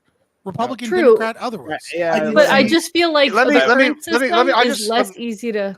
Let me just reframe Fabian's question just a Say, little bit it's from happened a multiple not. times now where I people think- have fled to another state to try and stop the legislative process and then chanted about how democracy matters while intentionally circumnavigating the concept of democracy. And I'm saying get rid of this stupid fucking loophole. Well, so Insurrection. hold on. I just want For to another reframe it loophole. from like a non-libertarian standpoint, real quick too, because I think there is something interesting about what he's bringing up, right?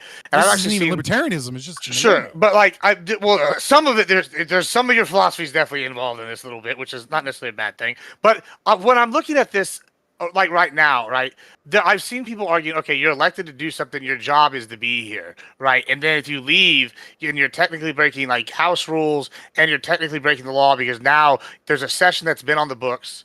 And you're breaking quorum or whatever it's fucking called, like by not That's being there, true. even though you're supposed to be there. Is it not say something to like your like people that elect you, like, hey, I elected this guy, and they're not even there to do their job, and instead they're trying to use like a technicality thing that's like actually illegal? Is this like what we like? Well, I'm something just we saying, want to don't even aspire make it to a politics? law. I'm Or saying, is that like, a bad don't thing? even make it a law. It's only illegal. It's already only, like, policy. this legal issue because we have these rules that say that if enough of these people collude together to try and flee, then they can stop the government from functioning in this aspect, so that they can get the media on their side and get people outraged and hopefully. Well, I guess the what I'm other asking, people if the will rules on the stop doing books, that. Well, I'm saying, and it's like a just make them bipartisan rule, like abstain. if the Republicans Your did vote it in another, is well, neutral. I guess what I'm saying is like it's already a thing, and if say Republicans did it in another state, and like it came up like ICAO said, right, and they're on the books, there's a law for quorum, right? You have to have a quorum, then you have to have these people here, and if you don't come, you're breaking house rules, and you're also breaking the law. So we've established it's a bipartisan thing across like states. I mean, now whether or not it actually is one thing, but like just for the sake of this thought exercise, okay, and now you've been elected, and you choose to leave. Is there something to be said to that being like not a trend we want in politics if the goal of these laws is to avoid people interacting with our government in this manner? Like, because it feels to me that's why we have those laws in the books, is because we want the people there to argue about the Speaks to my policies. intro, right? Like a lot of these rules, a lot of the like gerrymandering or, you know, pork in legislation that were, you know, a part of like before the good government movement that were kind of like a way to get legislation passed, or, you know, people running away from their state to try and stop a vote from occurring. That these things did not occur to the same degree in the past. They did during certain periods of our history when we were, you know, more when we were in similarly politically tribal times as we are today. But by and large, because there was a culture and socialization, and there was people that would be like, oh, this politician doesn't do his job, he's a piece of shit, it doesn't matter whether or not he's a Democrat or Republican. Now we live in a world where you can kind of do whatever the fuck you want, and so long as you have the right letter next to your name, and I think Trump went full speed ahead with this idea that so long as you have the right letter next to your name, we don't really give a fuck what you do so long as you have the right letter. And like, and so some of these rules that like may have been made in the past, right, to avoid problems, have now just become loopholes to be abused, because we don't live in the same culture that we used to live in. Well, So it's a kind of laws a are the same, but the catch-22. culture It's is kind of a different. catch-22 on this, because if you think about what happened in 2003, this same scenario happened in 2003 in Texas when lawmakers who were Democrats fled the state. They went to Oklahoma. They had to be It's happened a couple of times, basically pressured to come back in, because back then there were much more swing districts in not only in Texas but across the country. Now what gerrymandering is basically done, not even from a federal level but state level, has entrenched Democrats even further in, so their politicians are even more extreme. So now it's going to be even harder to get Democrats to come back to the state like they have in the past. So it's kind of one of those things where the more you gerrymander it, the worse it's gonna get, I- and now you're not now, gonna 'cause have I the don't chance for understand Democrats to why- even what does it come make back. the difference Democrats. if it's gerrymandered to get the people back, right? No, So, he's like, Because right. if you live in a Be- 60, because if you live in a there's- 60 if you- 40 district, right? Oh, Then you sure. don't need to be a center left neoliberal. You can be like a part of the squad. It doesn't matter because you're a Democrat and your district is 60% Democrat. So even if there are center left people that like choose to vote Republican, it's still not going to make a difference. You're going to get elected. So the more gerrymandered, but the problem that I you're have saying with that that they is just that won't do that gerrymandering. Hold on. That's The how we get problem that I have with Republicans that, who are but the tanking problem that I their have with gas. that is that What that's not gerrymandering necessarily does is true. it It creates does the more exact opposite. safe Wait, let's get a- It creates places that are 55-45 instead of 64. You guys are arguing over this. I want to talk about the repercussions of getting rid of this policy. Let's say you get rid of this policy, you can just run a vote with whomever, however many people you have in the House at that current moment, because there's no restrictions on it. Then you have the party in power with 6 people in the House run a vote and pass something when the vast majority of people aren't in. The base minimum of having Why would they not 70 be there? They might not Well, be there because there's obligations. case but of- you can't do Give it. them In the notice. case of North Make it a Carolina in requirement. 2019, Yeah, like I the said, give them like a reason they went 48-hour there was notice. just because of saying- because of the 9/11 memorial. They attended the 9/11 memorial like people in that legislature had done every year, but this time around the Republicans secretly stayed in town so that when the Democrats went to the memorial, they could hold a vote that was not announced. And it was Yeah, because this is quorum like- there, they had a quorum, Yeah, but This it is was silly. crazy. I brought up The a point quorum that was like too any small. rational American would recognize that this is a loophole that people are using Right. to gridlock the government, and then people are like, "But what if?" And it feels Wait. like some of you guys Well, they are fuck arguing them. just to Let fucking me argue. speak. it was a I loophole just- that they Like, used in like order sure, to maybe in we order need a to- 72-hour Let's get a- fucking window. override There Because are this quite is a silly. few- Like the debate let's is go- turned into something off Well, topic. well, You let's guys go- just want let to me- argue let to me- argue. Let's just go to Katya here. Answer Go to ahead. There are your quite a question, few loopholes. which was Oh, why do we have Well, quorum? let's say, yeah, let's go. Go ahead, Katya. Go ahead. No. He can finish and then I'll go. That's all. It was a direct answer to your question, which was why do we have quorums? We have I'm not asking quorums. for the historical reason. I'm asking why is this a necessary thing? Historical, it happened It's in not. 2019. We talked about it. Yeah, But it happened in what 2019. Scott's You don't saying is accept it, that but we talked you know about it. what Scott is phrasing a proposition in the form of a question here, which is like, why do we even need this thing? Let's just replace it with you don't need quorum, but we give like a 72-hour notice, and if you don't show up, you're not doing your job, which is You're a pretty when Yeah, someone I mean, says the what's second the answer to the what's the question is deal with airline here's- food, they're not actually asking for like the history of airline food. They're saying No, well, without- it also requires a But that's how we two-thirds answer majority this in order to question. get the Right. Constitution Well, I amended. understand that's how you're answering Let it. me- Let's go to Katya. Yeah, Go but ahead, that's how Katya. we Right. answer So this. I'm gonna Weirdly explain enough, this. the I'm gonna libertarian is the explain only. I think Weirdly that enough, there the are plenty libertarian of- is the Hold on, only hold on. There are so non-autistic many person holes, here. guys. You're all being There are fucking many autistic holes. Hold except me. on. Go ahead, Katya. Go ahead. There are so many loopholes, right? There are plenty of different loopholes, and like every single way that you try to slice it and dice it, for the most part, it's either going to have a loophole or we're going to have another consequence. I prefer the quorum loophole over the backdoor loophole, where people do like secret votes and do something. Even if you give notice, I mean, people get Then around the that loophole because that I immediately the said we would problem not do. is- You're just adding a new problem so that you can protect the current loophole that is favoring your politics. Stop. And it's So you're so it's- transparent and it's such it's bullshit. it's favored other people's politics in the past, but my point is it's better that loopholes don't allow a vote to happen than potentially allow a vote to happen that is some secret unfavorable shit, because it's harder to undo it than it is to redo it later. Totally Like, depends what the and- vote is, Can I- right? A lot okay, of If those we're going times to talk you about should- that, we two-thirds also have we don't want people to just because if we're talking about divide and like cultural problems, like if people can get arrested and people are getting arrested, I feel like that'll just exacerbate cultural problems if No, that's people's so simple. legislatures That's- are getting actually, arrested. Yeah, except Hold on, I'm hold the on, one hold on. saying Well, we hold shouldn't on. do So- that. You're the hold one on, in hold favor on. of that. Well, That when actually you're brings arrested, up- Stop.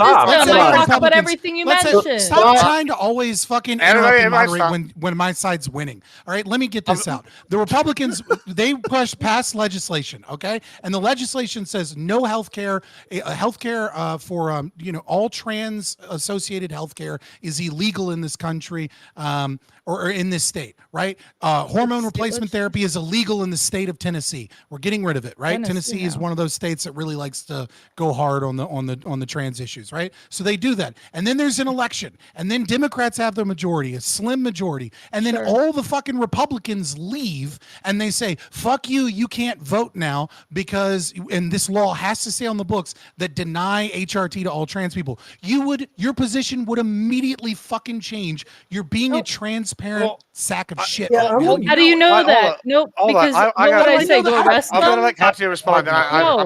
gonna let me ask. Go ahead, That's the Katya. current respond, system. and then Is I'm that gonna. Trump may have to arrest them. Okay, I well, because would it's a be law and it's a then dumb too, one. because people will roll up eventually. Just wait on it. Well, okay, so this is kind of what I'm looking at, right? I Wait, think what? it's kind of adjacent to. Hold on, we'll come back. I just want They're not this gonna kind go of. from What if I they want this don't? hold on, I want this concluded with the fake. I'm sorry I made the panel go Hold in a on. different direction because these people want to argue on dumb No, this shit is just fine. to- Actually, I do want It's an okay, answer. Scott. I actually agree with you, and I'm on the I other side. I do want to answer this because I feel like you are like touching on something like pretty heavy here that's like adjacent to what you're saying, right? It seems like we've established in several states at least. I don't know if every state's got it, but you brought up the example. I brought up the example when it happened to the Republicans. They had quorum laws and it was a problem, right? And we've established that Texas has quorum laws. It seems like we've established that we don't like this if this is not a loophole. We actually have a law in the book to stop this from being a loophole, right? I was wondering, I guess, if maybe we should go the opposite way with man. it and make the legal fucking consequences funny. greater because My we want to God, encourage that's this funny. not to happen at all because we want Leave legislation that to up. happen. Is that something that would be, and there would be more bipartisan across the board? Like because then Democrats and Republicans could use this to make themselves look like political martyrs. They'll make a whole photo op of them getting arrested and getting punished. When what we really should do is be like, hey, you have 72 hours on this vote. If you don't show back up, then your vote doesn't count. And then they don't get to have this whole photo op where they got arrested. They're doing that anyway to some degree, Scott. Hold on, That's what I guys, said, and you said you let's go to- disagreed with I've me. let we're everybody gonna talk. go to grid, then we're gonna prime, and then we're gonna go to vigilante, and then we'll Tyler. All right, so go ahead. And Grid. actually, I really want. I was gonna let Scott finish and earlier, and then you guys took it almost in a different direction and came right back around. Yeah, we already kind of allow Scott. We already have kind of what you're talking about go on, but the reality is that the enforcement of it is not what it should be, right? We have, and actually in the absent, in the opposite, right? So when if you look down the list of congressional votes, you'll see who abstained, who wasn't present, or whatever, and they're just basically like giving themselves an excuse so they don't have to. Their feet can't be held to the fire politically later. And I think that's irresponsible for a politician because you got elected to take stands on these issues. You got elected to represent your constituents on those issues. And so I would go even further and say that if they, honestly, if they didn't show up for a vote, then sure, man. If I don't show up for court, there'll be a warrant listed for my arrest. And a congressional vote or a House vote or whatever is far more important than me going to traffic court. I don't understand why we don't have warrants listed for politicians who miss votes. Right. I think that's The FBI going after them? Yeah, Hold on, let's go to U.S. Prime. Marshals, actually. So Yeah, let's Prime It go. shouldn't be. It should be a I state think it's problem. an interesting comparison you just made there, Grid. Like we see Congress, like federal congressmen and senators, like miss out on votes, like House votes all the time, right? And it's like you guys can just do that. You guys can just like fuck off, like not even bother. They say have enough for quorum, but like lots of them just don't show up. So what if there were the consequences attached to it? I'd have to think about it to see if that's something I want to support. But I think it's interesting just to say that, like, hey, We'll stop Ted Cruz from going on bullshit vacations. When we are trying to, when we are trying to, when we're supposed to perform our civic duties as normal citizens, right? We're under the threat of arrest if we don't. So I have to think about what you said to see if I want to support it or not. But I think it's super interesting. And which way, Scott? What about emergency votes? Right. So we got to schedule an emergency vote. Okay. What would be an example of an emergency vote at the state level? Whatever. We literally have one going down right now. with the redistricting. Yeah, like they're doing. Yeah, that's Why literally is that one an right emergency? Why does that? That's- Why it's a is special that, Why session. can that not be done in 72 hours? I don't know why now. it's an emergency. That's what. Well, Because that's what they're doing. hold on, pause. I'm assuming your critique is, what if we need to vote on something right this second, right? Yep. That's your critique. So, what example would require the state legislator to change the laws of its state within a period quicker than 72 hours? Nuke goes off. Because I can't think of Hurricane. one that isn't just straight up Hurricane something funding. scary No, and fascistic. Nuke goes Why off. would that White be people, necessary? Washington D.C. Everybody's wiped out. Somebody's got to legislate. Free up. You got people standing in their roofs. You'd let them sit there for 72 hours while they fight. I mean, it's a bad political narrative for the people that left, but hurricane. Well, I'm asking You have Prime. to- I'm asking Prime. Sure. We have to free up funds in the case of emergency, especially since, like, if the idea from the Trump administration is that states should take on more responsibility, or maybe all the responsibility of emergency management responses, right? Like, like a natural disaster, Mhm. right? Like the flooding. If that's the case, then we might actually have to free up more funds. Okay, we had. Why does that need a new a law fund- that we can't had be a passed in fund- 72 hours? I mean, the flooding's a good example. Like we can make a Like, law they need right the now in funds now. Texas Well, we that need the funds. says in the We need the event funds of right in the event. Hold on, listen. Like that example doesn't work. We can make a law right now. We can give you 72 hours, and then in 72 hours we can vote on the law that says in the event of an emergency where such and such 3-letter agency determines the damages exceed this amount of money, then we take this money out of this department for that, and then that is a power pursuant to that individual, and then and then we can, within a 72-hour period, when That's something if- occurs, we can vote on it differently. Well, But there's no I- reason I for the can- state I to can think- change the laws of the land, and it needs to be done in an I emergency can think of a literal. situation. That's But Fabian, Palpatine shit. I can think. Hold on, I can think of a literal example right here in Texas where this would be useful. Right, would be the flooding we just had, and there's more flooding on the way, and they go, "Oh, it's going to happen within like 24 hours. We know it's more coming, and we need a budgetary allotment, and we can actually have temporary sirens That we needs to can be put done up." ahead of time. Yeah, I know it's all well and good, but Isn't this also an argument against quorum, though? though? Because, like, what if you can't But get that's- quorum by the time the emergency happens? Wouldn't this be an argument Right. for getting rid of the requirement of quorum? Because everybody fled the state. I don't like because this it's flood cover. emergency narrative. so that it we're doesn't. adding This in is actually here. an argument against quorum as well. Yeah, yeah. Right? I- We should just I get rid of don't quorum like- because in an emergency we got to take the votes we can get, right? Because it's an emergency. Fucking lawyer. Yeah. Hey, that's a good Look, point. I'm Well, I'm lawyers actually do okay usually with- have an And insight I'd on say law. that in any case, no. But here's the thing: I'd say that to my response to you, Lagto, and I think that's a fair point.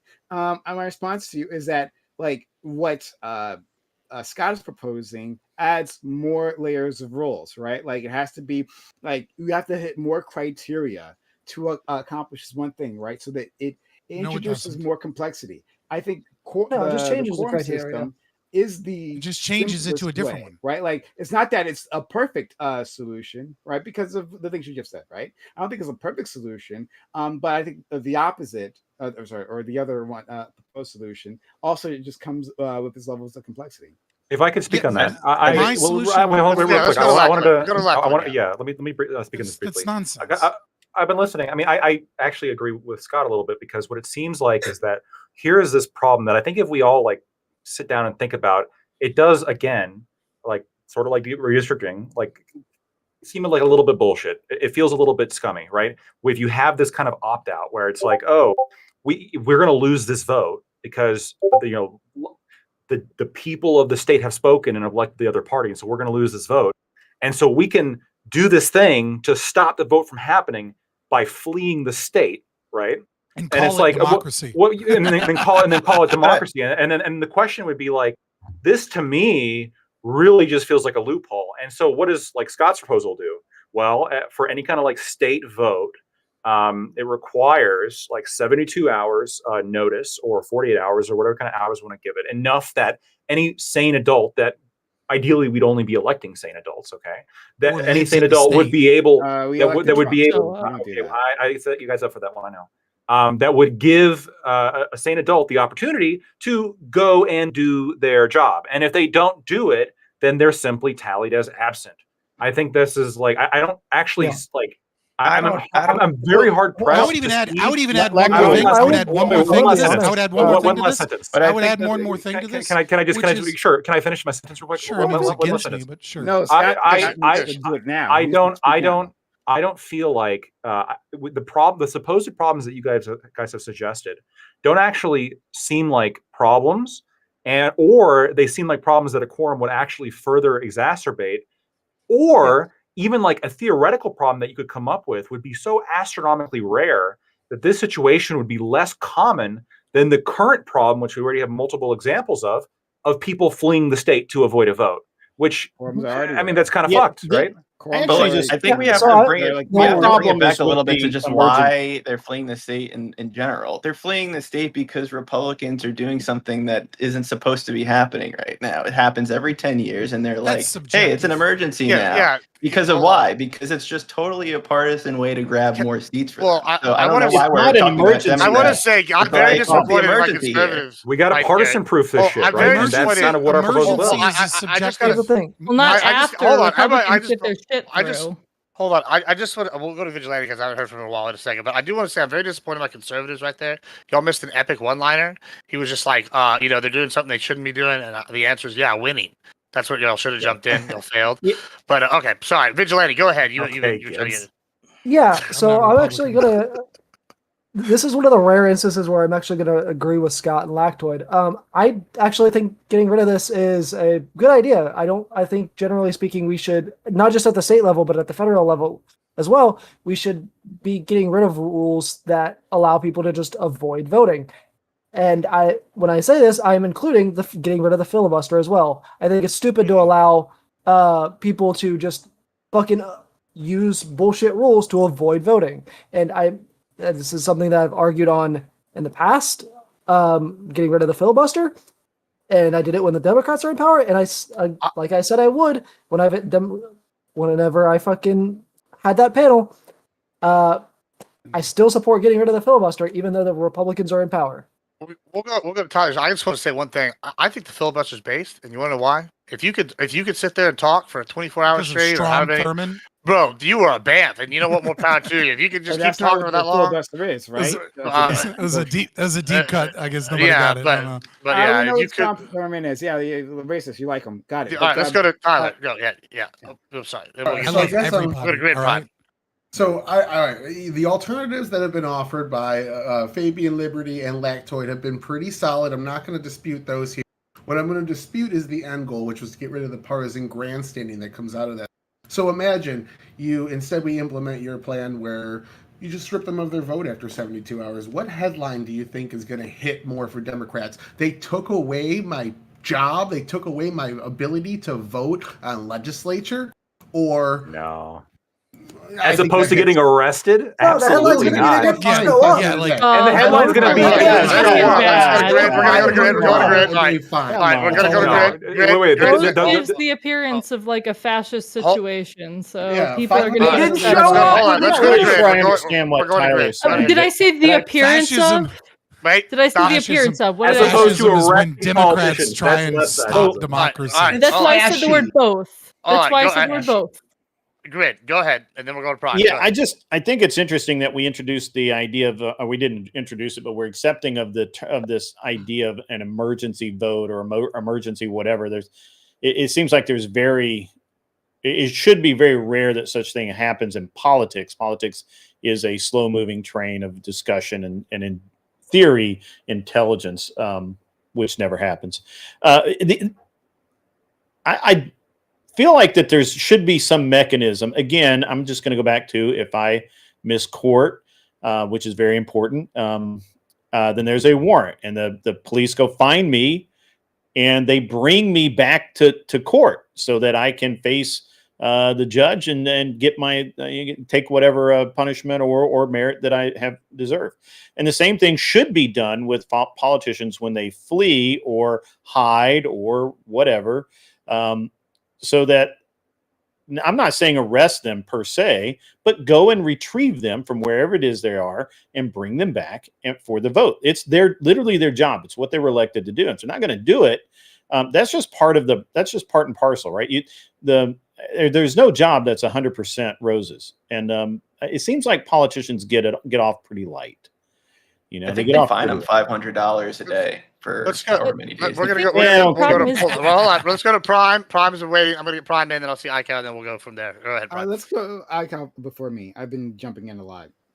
All right. Go to ICAO, then Prime. Yeah. So First of all, that's already That's already something that we can do, and in fact, they threatened to do that the last time in 2003. The only reason they didn't is because they couldn't find most of them, and then eventually the politicians sort of came back on their own. I We can think find there's them now. no way the Texas politicians are going to be able to hide for a year and a half. So there's really no threat of this vote not happening. It's going to happen. It's just they're just trying to grab headlines by holding out for a couple of months before they eventually end up coming back to town. That's anyway. That's number one. Number two is I think there's a more reasonable solution that's along the lines of what Fabian wanted, which was you can just lower the quorum to a majority because the every single legislature in this country has a quorum rule, but they don't all have a 2/3 quorum rule like Texas does. So if they Yeah, that'd be lowered it better. to 51, tactics like this wouldn't be able to work because the majority party would always be able to vote. And it would still stop people from having 5 people secretly vote in the middle of the night and pass something. However, none of that's going to happen anyway because it's in the Constitution. It's been in there since 1845. It requires a 2/3 or 3/4, I can't remember which, vote in order to do a constitutional amendment in Texas. And then, if that happens, then you have to have a referendum, a statewide referendum. So I just don't see like that quorum rule changing in Texas just because it's such a high bar to get that sort of thing done. To me, the larger threat of all of this is all of these trigger laws that they're talking about putting in California and Illinois. Maybe we'll get to that later in New York. That says that if Texas does this, then they'll do the same thing. And that's probably the more likely solution to all of this. So I mean, aren't a lot of the states threatening this? Real quick before I go to problem, I feel like a lot of the states threatening this are already fairly gerrymandered, though. Like, isn't that like a? I don't know. Yeah, Is California is that gerrymandered. Let me. Well, like I said, it's let's not. go to Prime. But yeah, let's go to Prime. He was next. It is. Go ahead, Prime. Yeah, I mean, I don't know the status of each individual state, but I guess what I want to ask there is, do you think this? You said this was a threat, Aiko, right? The greater threat is a trigger law. Are you saying that the greater you mean to stop the vote from happening in the first place? The response, yeah. Texas So what they're doing, they've already got maps that'll get them another 5 seats in California, and they want to pass a law that says they will do that, which was going to require that they override the independent districting council. That they will do that in response to Texas, and then Illinois is looking at doing something like that. New York is, Minnesota, and I think if Virginia flips in November, like I expect it to, they could do that too because they'll likely have a trifecta. So there are other states that would do it, and like I said, I think seats are pretty balanced right now. I think that if a bunch of blue states balance that what the red states are doing, they could end up being balanced again after this. So I'm not as sure that there's that much reason to panic over all of this. But also, if you think California is already gerrymandered, then you won't be for laws preventing it, right? Like you'll be fine with them doing that, right? Because it's just going from one gerrymander to another. So just let it all play out, is what I say. Yeah, I guess what I then want to ask the panel then is that I'm not sure if we've answered this yet. Is there any particular reason not to just squeeze out as many representatives you can, squeeze out as many favorable districts for whatever party is in charge? Was there do you have a principal reason against it? I mean, our friend Scott is against democracy in the first place, so I have a more. And for the rest of you, I'm curious. Yeah, as well. I have one that isn't an anti-democracy argument. Mine is actually a pro-democracy argument, believe it or not. And my argument is that it kind of gets rid. That's great. It kind of gets rid of the whole concept of competitive districts, and it further polarizes everything, and it kind of disenfranchises and makes people kind of have the wind out of their sails if they're not of the party that will win in that district. And I feel like it kind of discourages political participation because I mean, like, I'm in a gerrymandered district that is now like, it used to be swing. Now it's like if you're not a Republican and like over 70, good fucking luck. Or you don't have enough Botox, I guess. Good fucking luck. So a lot of people who aren't Republican in this area have just checked out completely because it's like, well, you're not gonna get anywhere, Florida, and but there's you're in no Florida. chance of You're it. like, And even if you like, are but what's- Republican, you check out, right? Because Yeah. it means that there's no need to vote either way. Because Yeah, you're So but Yeah. but hold on, so just I would before- say before the you I'm go- in exact- before you Florida. go, Scott, What? It before used you to go, be a Scott, purple state. Like you're in Florida, Katja, right? Yeah. And a Democrat, like you are effectively locked out of getting anything done, right? So like, Yeah. let's say there's 100 legislators, right? 100 districts, 100 legislators, and currently there are 5 Democrats. Okay, those 5 Democrats can't do shit, right? But under a bad like Republican plan, you'd have 3 Democrats. Okay, well you still can't do shit, right? What's like what doesn't matter? Like I think like Democrats in that state are already like gerrymandering traumatized is and Well, well they don't they're already demoralized and don't bother to vote. Well, it's This about happens on federal both sides, elections. and whenever it's state about is a like federal election, and it's about representing your district and what district needs are, like, as through the lens of the person of the party that you are a member of. So if it's only what the other party thinks is a problem, or it's only they're the only ones representing you to the federal government and the only ones who can. I think state legislature is a different thing. Right now we're talking about federal. Then I think it is kind of like a crappy thing to talk about here, and it does encourage people to move away to places where it's like a complete enclave, and then we have the Democrat zone, the Republican zone. we already Cut had that. Even So- worse though.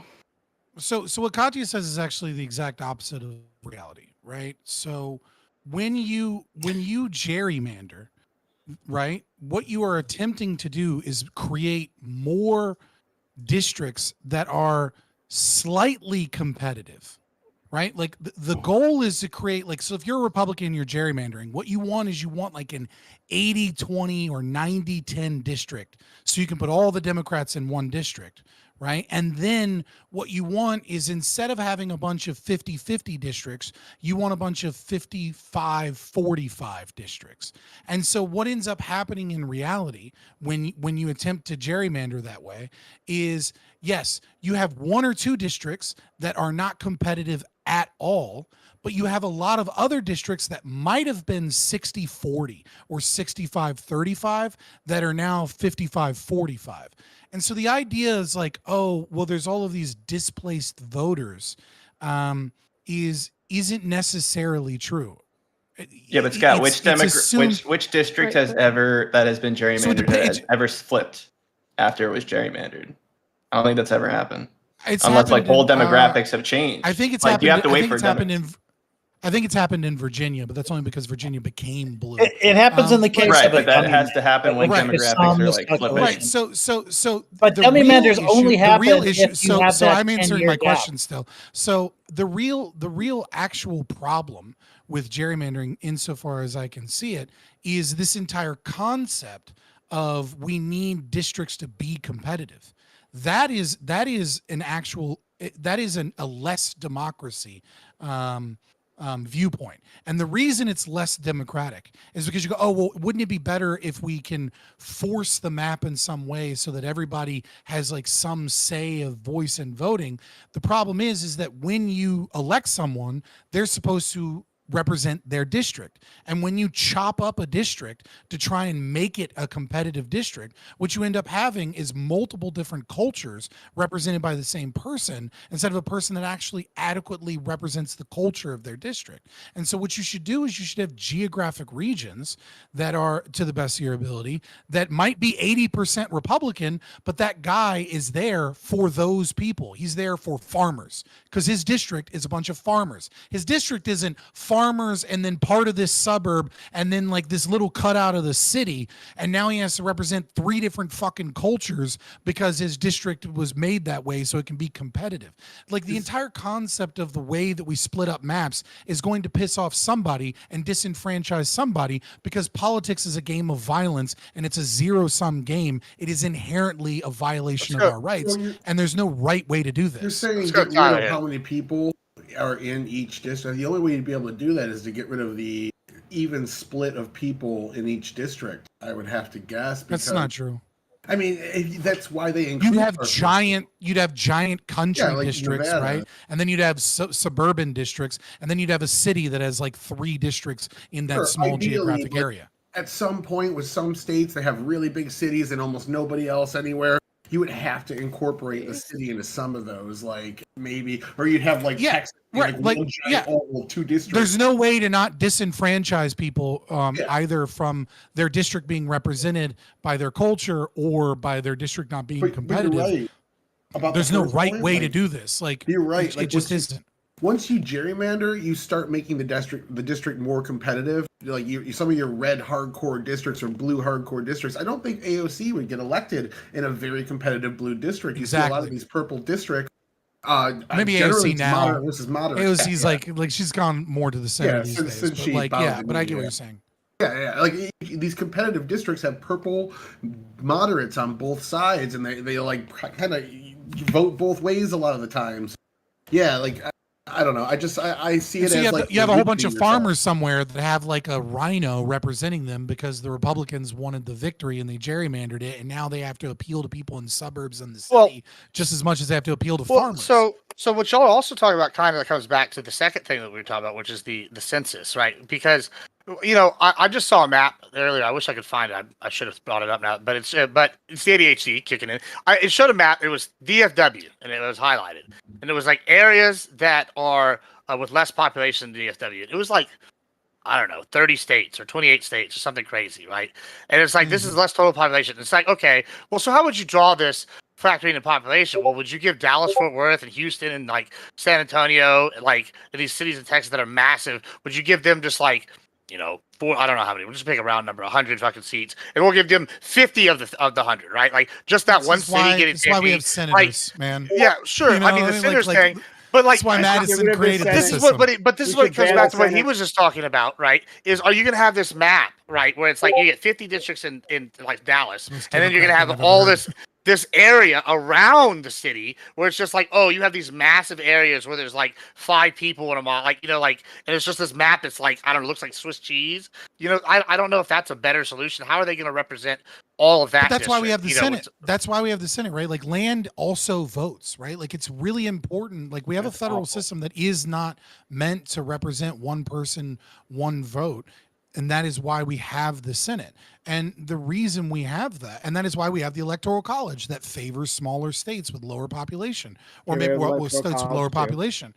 Right, because if you are like a city liberal that doesn't understand how your food is grown, you institute a bunch of retarded socialist policies that fuck up your food chain supply and things like that. And so there's a recognition from our founders, because they're smarter than any Democrat, that they understand that large land masses need to have special favor to a certain degree because they're isolated from city politics and because their concerns are important too in ways that aren't this one-to-one democratic process Rural view. yokel, right? You're easily fooled because you have no way of getting news or like connecting with the people around you. Because you're in a low rural people don't have internet. And then, you can be taken in. Fucking Lori Lightfoot over here. You will vote for things that damage the engine of our economies, being the cities, right? Where the people actually work, the people that actually make this country rich, right? Where the people actually work.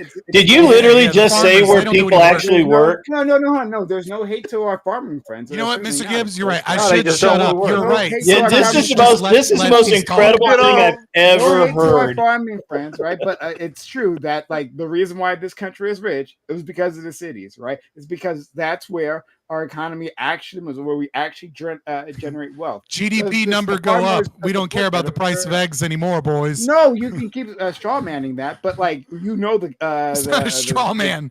You know what's actually Everybody true works. is that That's all the cities, work. right, are the most important parts of our economy. Period. Honestly, I Period. think that if New York Yeah. City was wiped off the face It's of not the straw planet, man the to world make would fun be of you way for better. using GDP as the end all be all. Okay, be metric. delusional. It's That's literally great. your I'm argument. just saying, you What can't if show the me world were why made would of it why would pudding? it why would it matter if you took New York City and it just disappeared, Goldman Sachs disappeared, Deloitte disappeared. No, just Why That'd be a bad would thing, that come on. matter That'd be to the awful. country?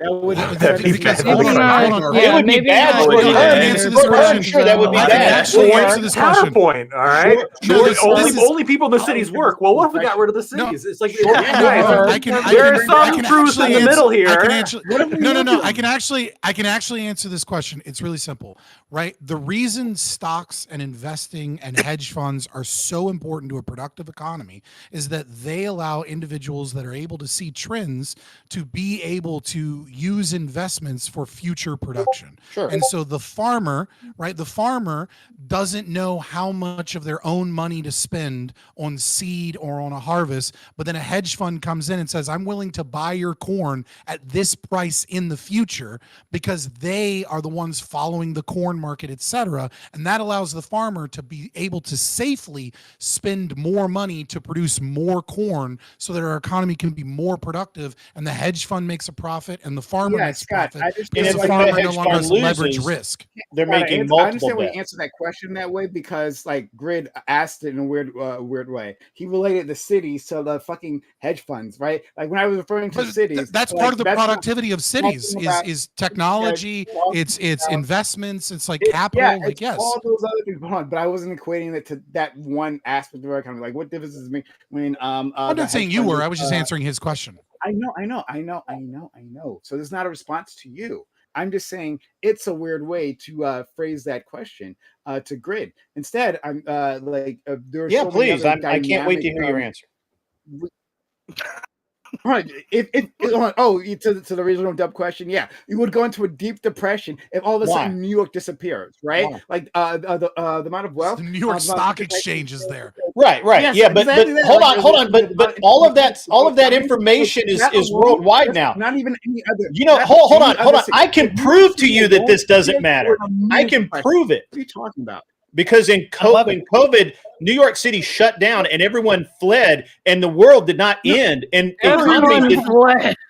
So we have computers, like you just said. And I happen to know people at 9/11 work is a better example. in New York that just simply Zero worked now. elsewhere. They just simply worked elsewhere. That's the same. That's Oh, we just worked while they ran away. Like that nuke coming in and erasing New York City, right? That was the same thing. That's how they able How to much restart, wealth fled right New York after, City right? during that? A closer analogy is the one time we got part of what Grid wants, and that was on 9/11. I'm sure Grid celebrated on 9/11. But Jesus Christ. Yeah, people but was the running result in. was I'm just the asking a result was simple question as to multi-trillion-dollar war why effort that you- everyone now the, agrees Says the never way that forget it with a was big phrased smile. is that all of the U.S. is based in these cities, all of the wealth, and that's just simply not true.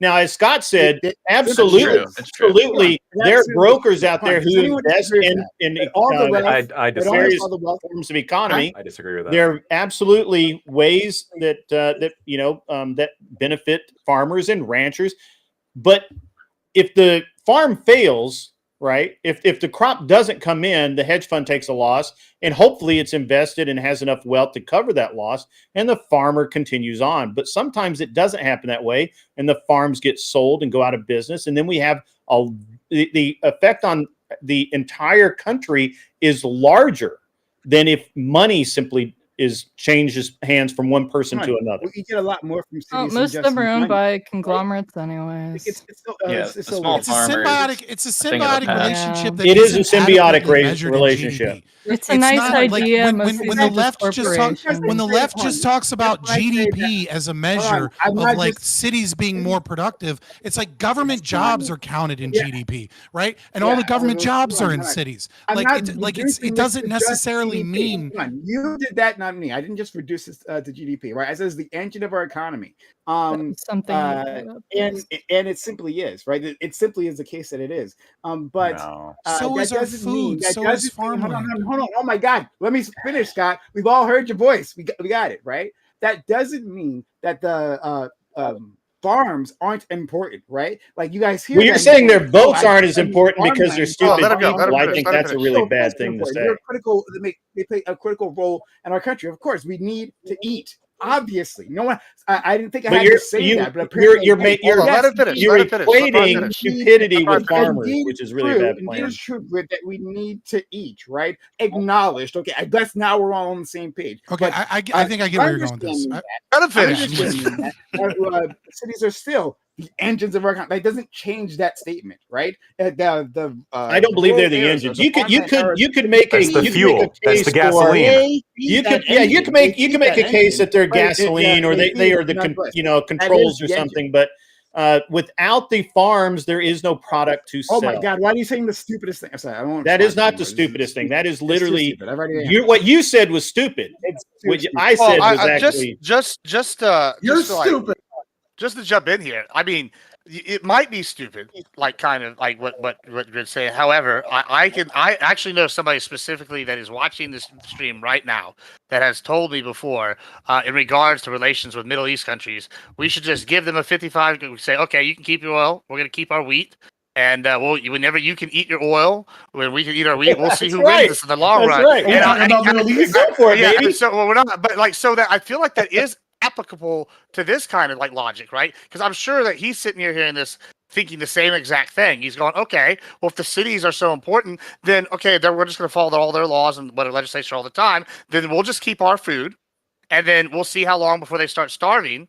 You know, and like I feel like there are And the people that think like power. I'm not arguing this. Those but there are farm people, combines Empower run on people oil. generation. Firstly, people are I listening heard Middle saying East. this kind of Let's thing. talk about Israel. No, we're not doing that. But like, listen, I shut feel up. like I'd rather die. Thank you. yeah, I don't want to do that right now. But like, I think there is a segment of population that this logic appeals to, and how do you convince them that they're wrong on that? Like, when They're kind of extremists, though. I mean, people who think like that. I mean, let's be honest. This conversation's stupid. Nobody wants Americans to die. Nobody wants a city wiped out. And nobody wants farmers to have less of a voice than anybody else. But it's I an think we've insane gone off course. statement to One say person, that one vote. farmers should have less of a vote or less of a say than people in cities.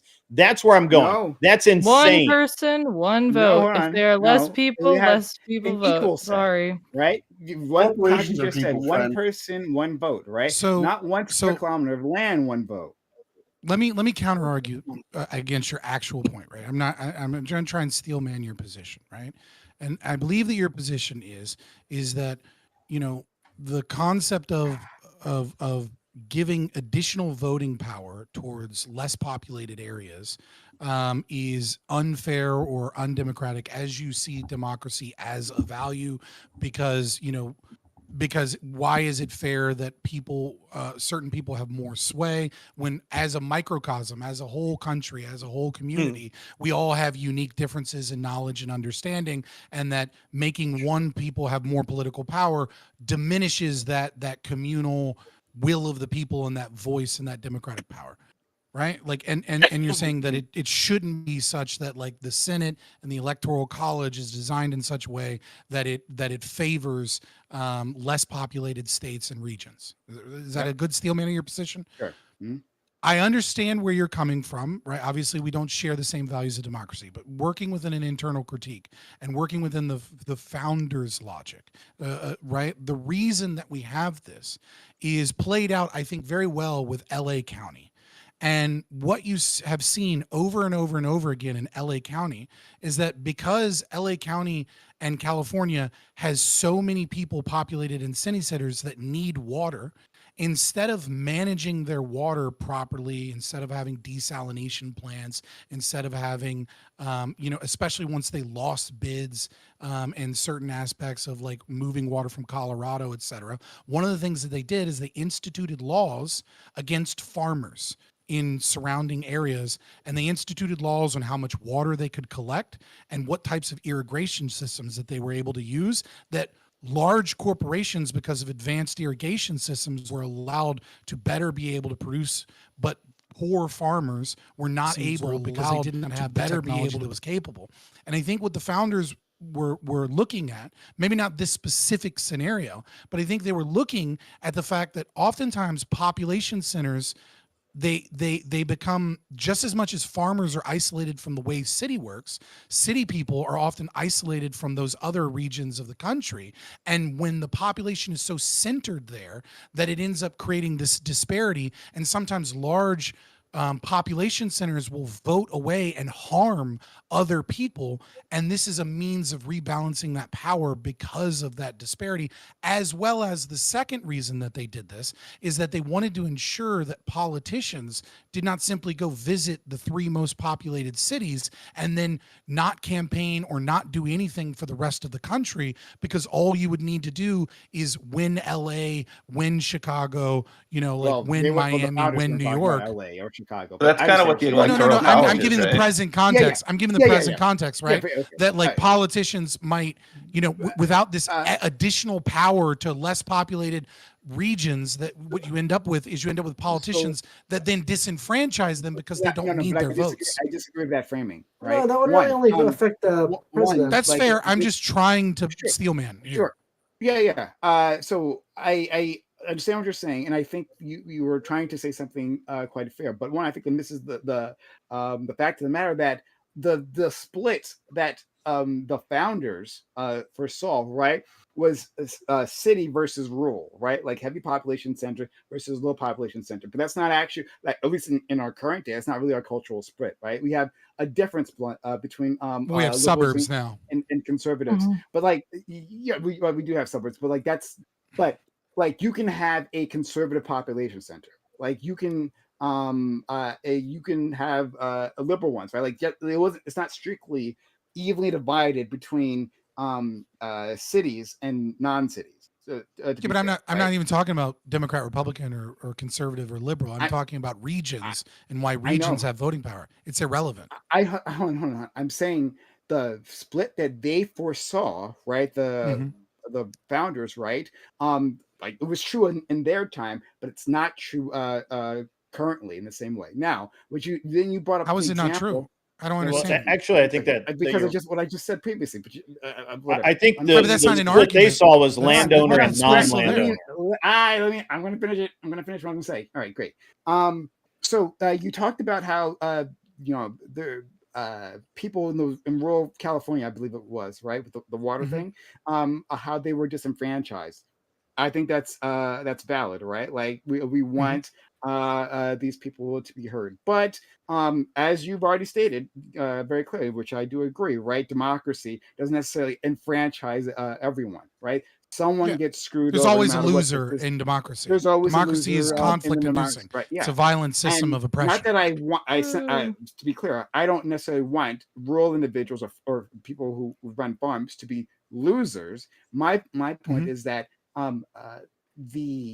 any benefits we get from the system are far outweigh from the negatives, where we can't actually address the issues that affect the most people and have the biggest impact to our population because of the electoral college, because of the Senate holding all these things back, right? And furthermore, the last point is that, obviously, and I think you might agree with this as well, is that the founders didn't give a fuck about fairness, right? Like they had a skepticism toward democracy, maybe equal to yours, or maybe more or less so. Right?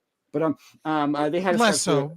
But they have a skepticism towards democracy, right? That's why electoral college, right? Like are worried about the passion of the masses, right? We want to contain that. Also, you got to be white, have to be landed. Like they didn't give a fuck about fairness. So once we understand that, and if it's a value within our current society that we do want to be fair, the fairest thing is one person, one vote. Done.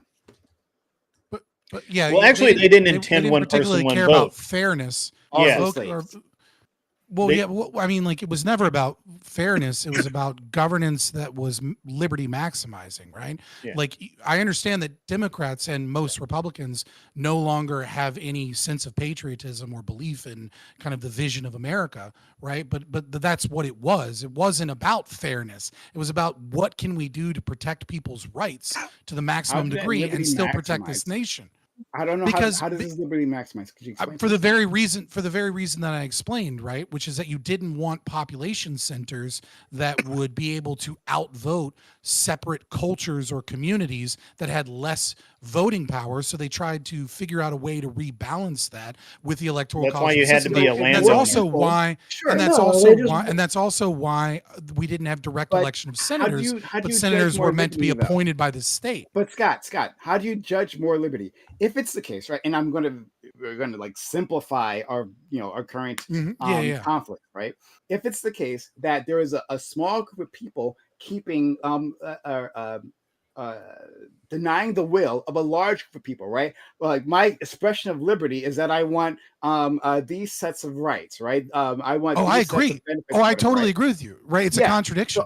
Yeah, So so, is yeah, your belief, but they're both but contradictions. I never said that like mine was liberty maximizing. You specifically say this maximizes liberty, but if less people get to express their liberty, right? Their liberty to express. I'm not and I saying don't know hold how on, that's pause. maximized. I'm not saying that it does maximize liberty. What I'm saying is that the intention was to maximize liberty. So Okay. they're trying to find potential Oh. pitfalls where the will what they're trying to avoid is 51% of the population being able to impose their will on 49% of the population. And so they're recognizing that rural communities or smaller states and things of that nature should not be disenfranchised by large population centers. But at the same time, they're also recognizing that large population centers have more people in them. And so they're trying to balance that power. Their belief system was of checks and balances. Their belief system was like, look, what we're going to do is we're going to take all of the forms of government and we're going to try and balance all of them. So we're going to have a presidency that is very similar to a monarchy. We're going to have a Senate that represents the elite class. We're going to have a House of Representatives that represents the direct will of the people, and then we're going to have a judicial branch of elites that are going to try and keep us within the framing of this document. And all of these things are going to be checks and balances, so that no one aspect of this country's government gets too powerful and starts to impose things that disenfranchise other people. That's their See- Well, hold on, concept at hold on. the time. There's another Well, thing that you have to factor in here. I think, like just for this though, that is unrelated to the liberty maxing, and I think it has to do with what y'all were kind of talking about earlier, and which was how America's more like a body, right? Prime mentioned that the cities are the engine, while like somebody else mentioned the agriculture is like whatever, right? Like they form different roles, right? And I think this is kind of why I was bringing up the geography thing earlier, and I wanted to see where y'all were going with it.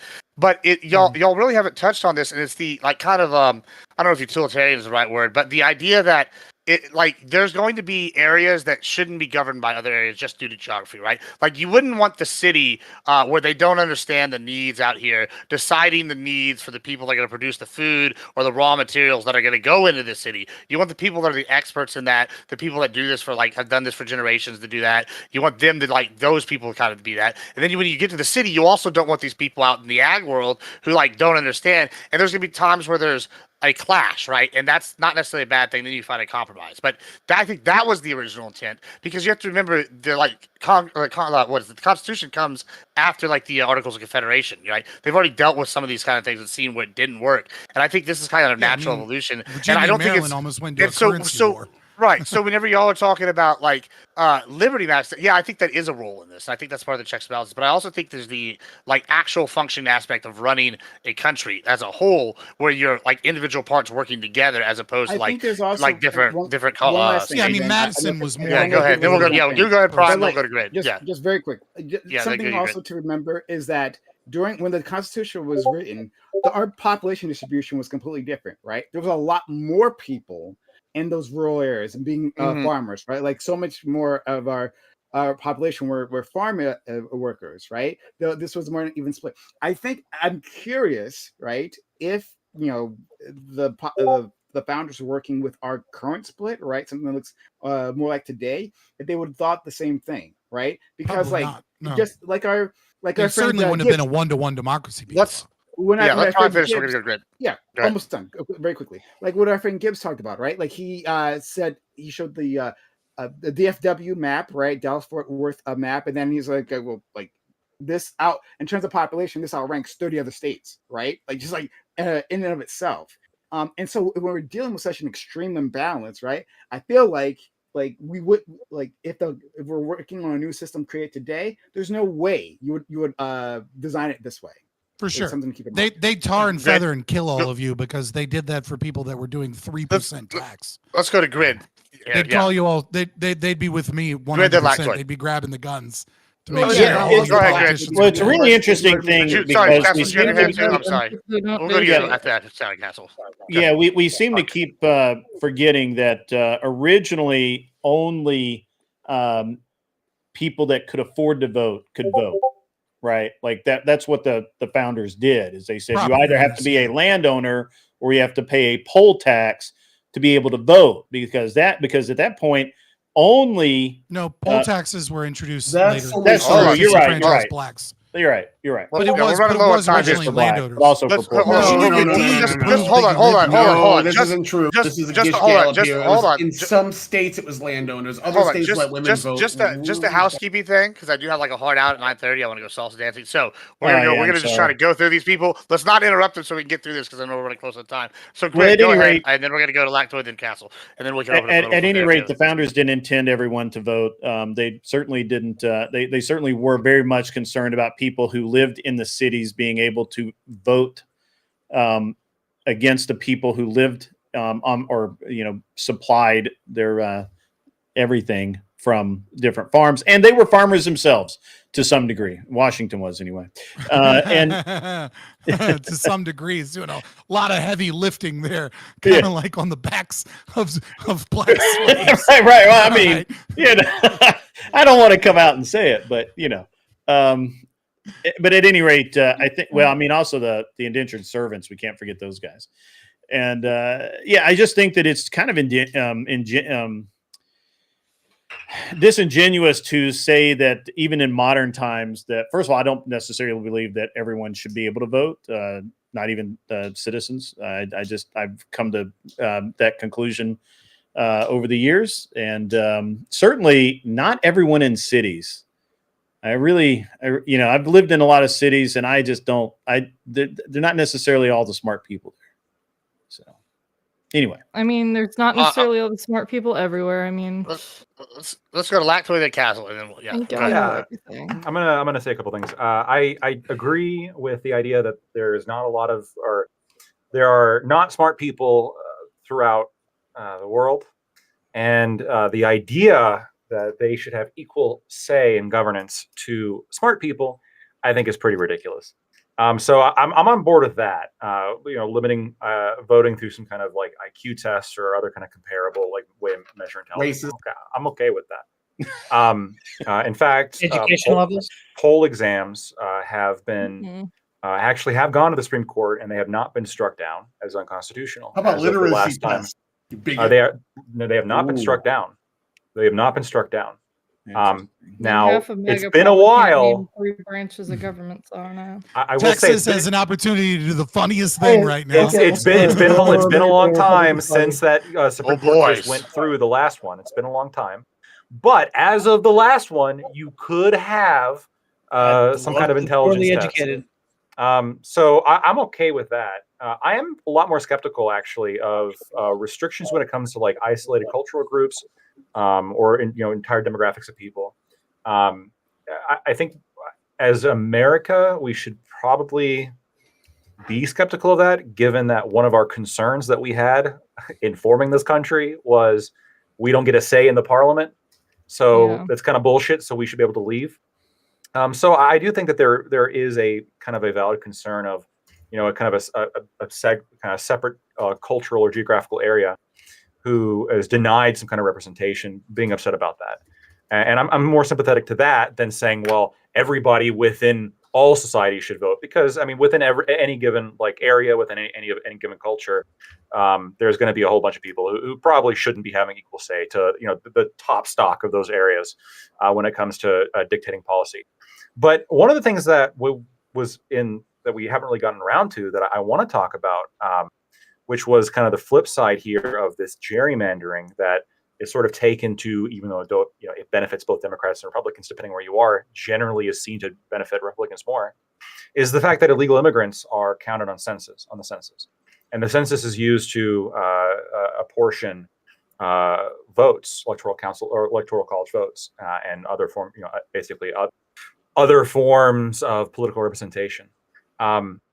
Explain to me that, like, this part really doesn't make sense to me, regardless of whether or not you think illegal immigration is really that big of a deal or we should be enforcing it a whole bunch.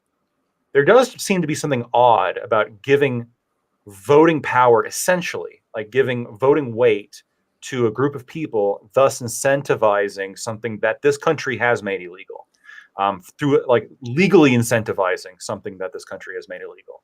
Why should it be the case that you're incentivized by bringing in as many illegal immigrants as possible? So just I'll answer this very quickly because I know Gibbs got to leave, right? Lactoid. I think it's also just as weird to give weight to land, right? Like that's a weird thing that we do within our country, but we give weight to land, right? I just said I was skeptical of that than anything else. And then secondly, right, is that the reason why this wasn't an answered question within our constitution is because we didn't have the idea of illegal immigration at that point in time, right? Like this is a brand new concept within our history, right? And so, like, yeah, I'll just go leave it there. Well, Prime, that's not very convincing because you're sort of appealing to what is as opposed to the normative claim, right? Because we also allowed redistricting, like gerrymandering right now, but I'm guessing you're against it because you say, despite the fact that I'm not sure that I am against it anymore. I've heard actually now you're in favor of it. Let's go to Castle. He's been waiting here. Go ahead. Yeah, go ahead. Yeah, we're going to wrap up after that real quick. So go ahead, Castle. I'm sorry. Yeah, I'm just waiting. Sure, I'll make it quick. I wanted to get back to your point. So, Gibbs, just about the geographical way we could look at things, and I think if you think about the future of the country and the way it's changed over just the last 50, 30 years or whatever, the Democratic, Farm and Labor Party of Minnesota was representing the farmland, and now it's representing more of the cities. So I think we're seeing just a shift of how America is as a country. We're more of a service country. We're doing less farming. The farms are owned by big conglomerates. Same with manufacturing. There are less manufacturing jobs. So more of this country is going to be represented by a service economy. More of those people are going to be moving in the city. So I think as the years go on, you're going to have a dwindling and shifting population in these rural counties that are actually going to be represented by farming or agriculture, and it's going to shift. And I think that's why you have to kind of have it more of a representative democracy based on population, which is what I think Prime is kind of alluding to a little bit. So over the future of this country, we're just going to see less and less farming, a lot of more free trade with countries that do this at a much cheaper rate, which we've done before. And that's kind of the way that the economy is going to keep pushing up and moving up. If you want a more populist kind of government, which is what I think Trump is kind of trying to do, and trying to rebound the labor market that way through tariffs and whatnot. You can try that out. I think we've seen other countries do that, and it doesn't work out so great in the long term. But that's really the only other way you can kind of get around the eventual future of the U.S. I think. All right. Let's go to Tyler. We'll start us out with outros, and let's make it brief and tell them where to find you with final thoughts. Go ahead, Tyler. All right, so we heard all the best points tonight that weren't from me. Start with, as Tyler was saying, as always, it is what it is. So, gerrymandering, as long as everyone's got the same tools, whatever. Did anybody say that? Yes, you did actually as well. And you copied my intro point about gerrymandering making districts weaker, too. So, but that's okay. You're a plagiarist anyway. Point, we never got really into illegal immigration, but I have a study that actually uses the highest estimate of illegal immigrants, and it said maybe at best 4 votes are displaced in favor of the Republicans. Granted, they'll gain 4 House seats if they were all not counted in the census, but it's not that big of a deal, I feel like. A lot of this is just because we're kind of in a slow news cycle, and nobody wants to dive into the more complicated political subjects like the inception of Crossfire Hurricane. That's a huge one that it takes hours and days to learn. So now we're arguing about gerrymandering for the 9th time in the last 15 years. I don't know. There's not much that hasn't been said already a million times about it. So everything I said was right. If you disagree with me, I'm sorry that you were wrong. And I just switched over to YouTube. I have like a tiny handful of followers and only 4 viewers. So average debate enjoyer on YouTube, hit me up because like I need it now. I follow him, chat, and you should too. Castle, Or real subscribe. quick. Sorry. Yeah, I think people made some good points earlier today, just about the whole quorum thing and how things that could be changed there. So I think that got me thinking a little bit overall, and based on how gerrymandering is done today, I'm still not really seeing the benefits of it, if there are any. And I think some of the arguments there worked up until a point. But overall, I just think, and like I said earlier in my intro statement, that we're just leading to more partisanship the way this is going. And I think, if the Republicans do it, the Democrats are going to do it against them just to even things out. Like Cass said, it's, at the end of the day, if everybody's doing it, maybe we just get back to a 50-50 House of Representative popular vote anyway. So might just not make a difference. But yeah, if you want to find me in my socials, Castle Guard YT on X. Similarly on YouTube as well, it's CASSELL Guard YT. But yeah, thanks for having me. Appreciate being on the panel with you guys. Fantastic. Thank you so much, Fabian. Yep, I am Fabian Liberty. You can find me on YouTube and X primarily. By those handles, I'm an anarcho-objectivist, libertarian ANCAP, objectivist philosophy, debates, interviews, things like that. So I want to say a few things. IQ, you're right, to some of the lefties. You're absolutely right. The IQ is centered in the cities. I would also argue that data seems to suggest that wisdom is centered in more rural areas. I also want to say that landowners being able to vote would probably backfire against conservatives in a pretty major way. The boomers may have voted in this last election 53% for Trump, but they supported Biden in both of the last elections. And, they supported him initially and they supported him when he was the candidate before Harris came in, as well as boomers were the reason that Carney won in Canada as opposed to Pierre Poilievre. It's Gen Z, it's the non-landowners that have been fucked over by the boomers and their policies to try and fuck over the housing market and center all of their wealth on them that have been shifting towards the Democrats, because the Democrat policies are designed to maintain the wealth in the corporate elite and to fuck over the small working man. As far as like this concept of like, well, we're seeing less farming, so maybe the rural area is less important. I think that is a misunderstanding of what is meant and understood. It's a very like, I've lived in the city my whole life take, because rural America is not just farming or cattle. It's a completely different culture for a variety of different reasons. And I think maybe that is the future, that more and more people go into the cities. But I think with the housing market, with the ability to work from home, with AI, with increased productivity in labor, being able to predict that is almost an impossibility, especially as this corporate daycare, DEI job bullshit continues. I don't know how long that system is going to last in America, where we just stay this wonderful, everyone works a 9-to-5 job where they don't do anything but answer emails and make tons of money. For the illegal immigrants, maybe we can talk about this some other time, Gibbs, or something. I'd be interested to talk with you about it, because we didn't get really into it. I'll just say this. Illegal immigrants are counted on the census, and that absolutely adds towards sanctuary cities and Democrat, strongholds, and gives them more representation in our government that are non-citizens, so that they can get more funding and money, but primarily so they can get more votes. And I worked on the census as a field supervisor for the state of Virginia, northern Tennessee, and most of Appalachia and West Virginia, with the exception of like Nova and Newport News area. I was a quality control census field supervisor, so that was kind of my region. And then I also worked on the post-enumeration survey under Biden. And I will say this, when Biden came in, there was a lot of shifty things that happened. They took away our computers. They made us do all our paper. They made us do everything by hand and paperwork and use FedEx so that we could mail things. They did everything they could to ensure that illegal immigrants that don't exist were counted on the census. so that they could go to apartment complexes and then just get numbers of how many apartments there were and then count all of those apartments as filled in the cities so that we could count more numbers in Democrat controlled areas. And they did everything they could to stop quality control from being able to function and be able to find out just how much fraud is in the census. So you say it's only 4 seats. But I say, from my own experience, having worked on the field, that we don't know how many seats it might actually be, and that there's a lot of fraud in that system. And it's almost certainly maybe 5 or 6 seats. And if it's 6 seats, well, that's more than the entire redistricting problem in Texas, isn't it? All right, Premier Katya.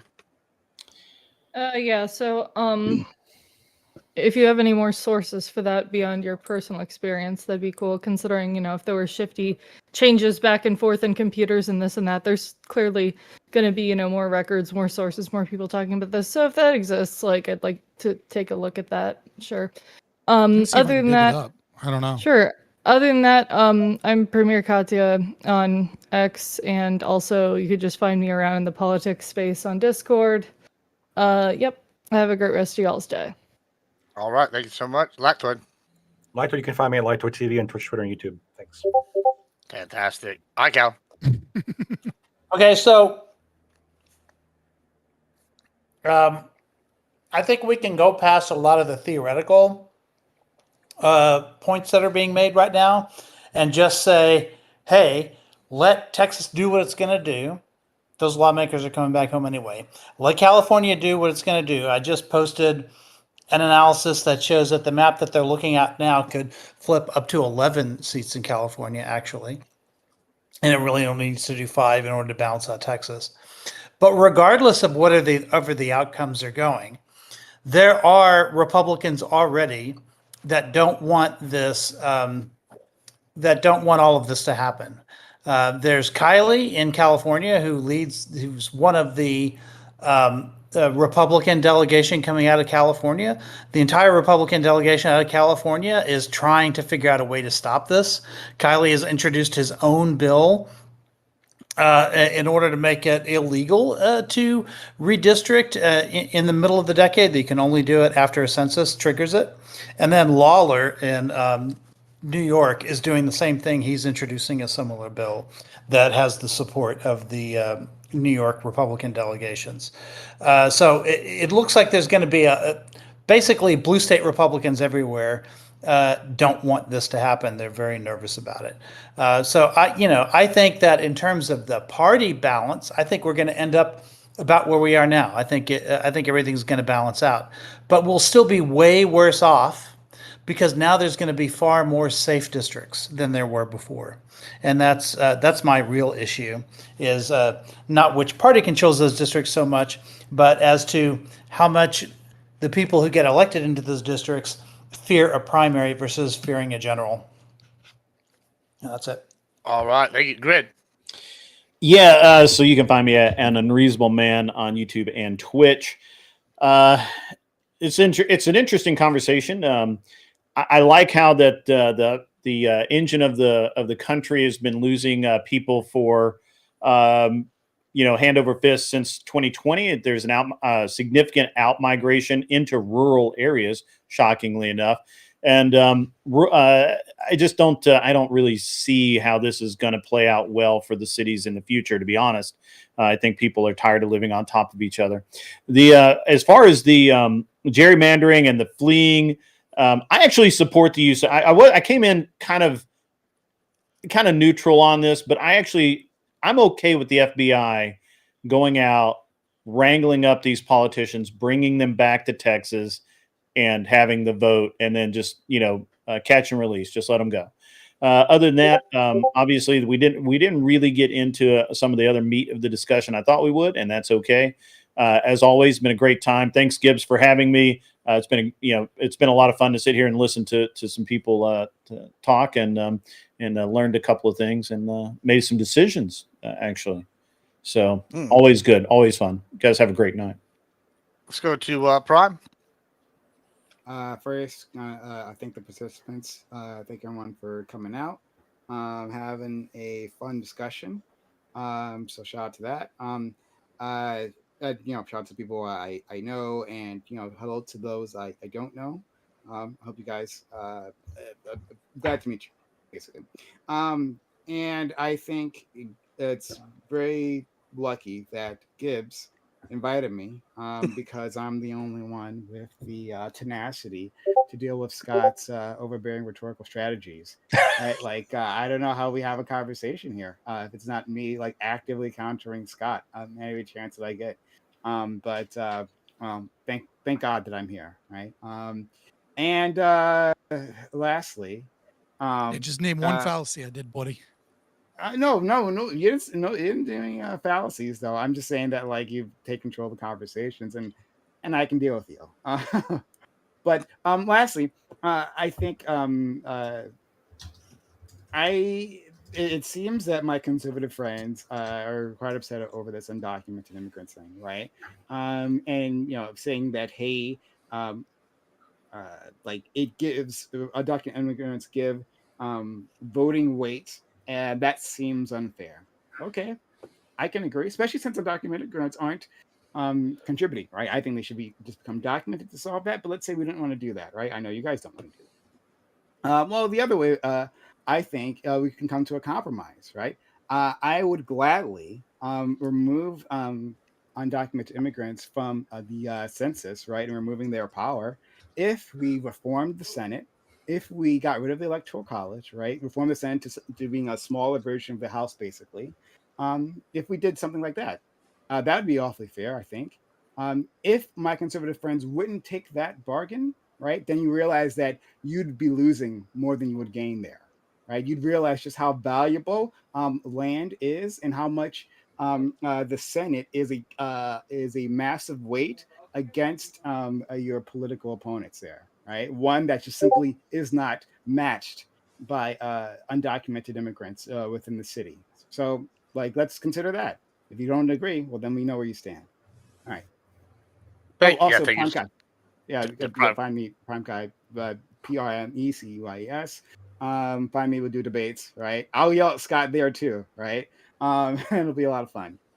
And it's the econ panel next week, right? Then we're gonna actually talk about the Trump. Yeah. All right. Well, hey, and last but not least, but maybe least in speaking time, I gotta say, Vigilante, you were too disruptive. You spoke way too much this whole time. Next time, just quiet down a little bit. All right. Just No, I'm just kidding. Tell us who you are. What your final thoughts are. Maybe get a word in now. Yeah, I know. I have a problem with being too fucking quiet.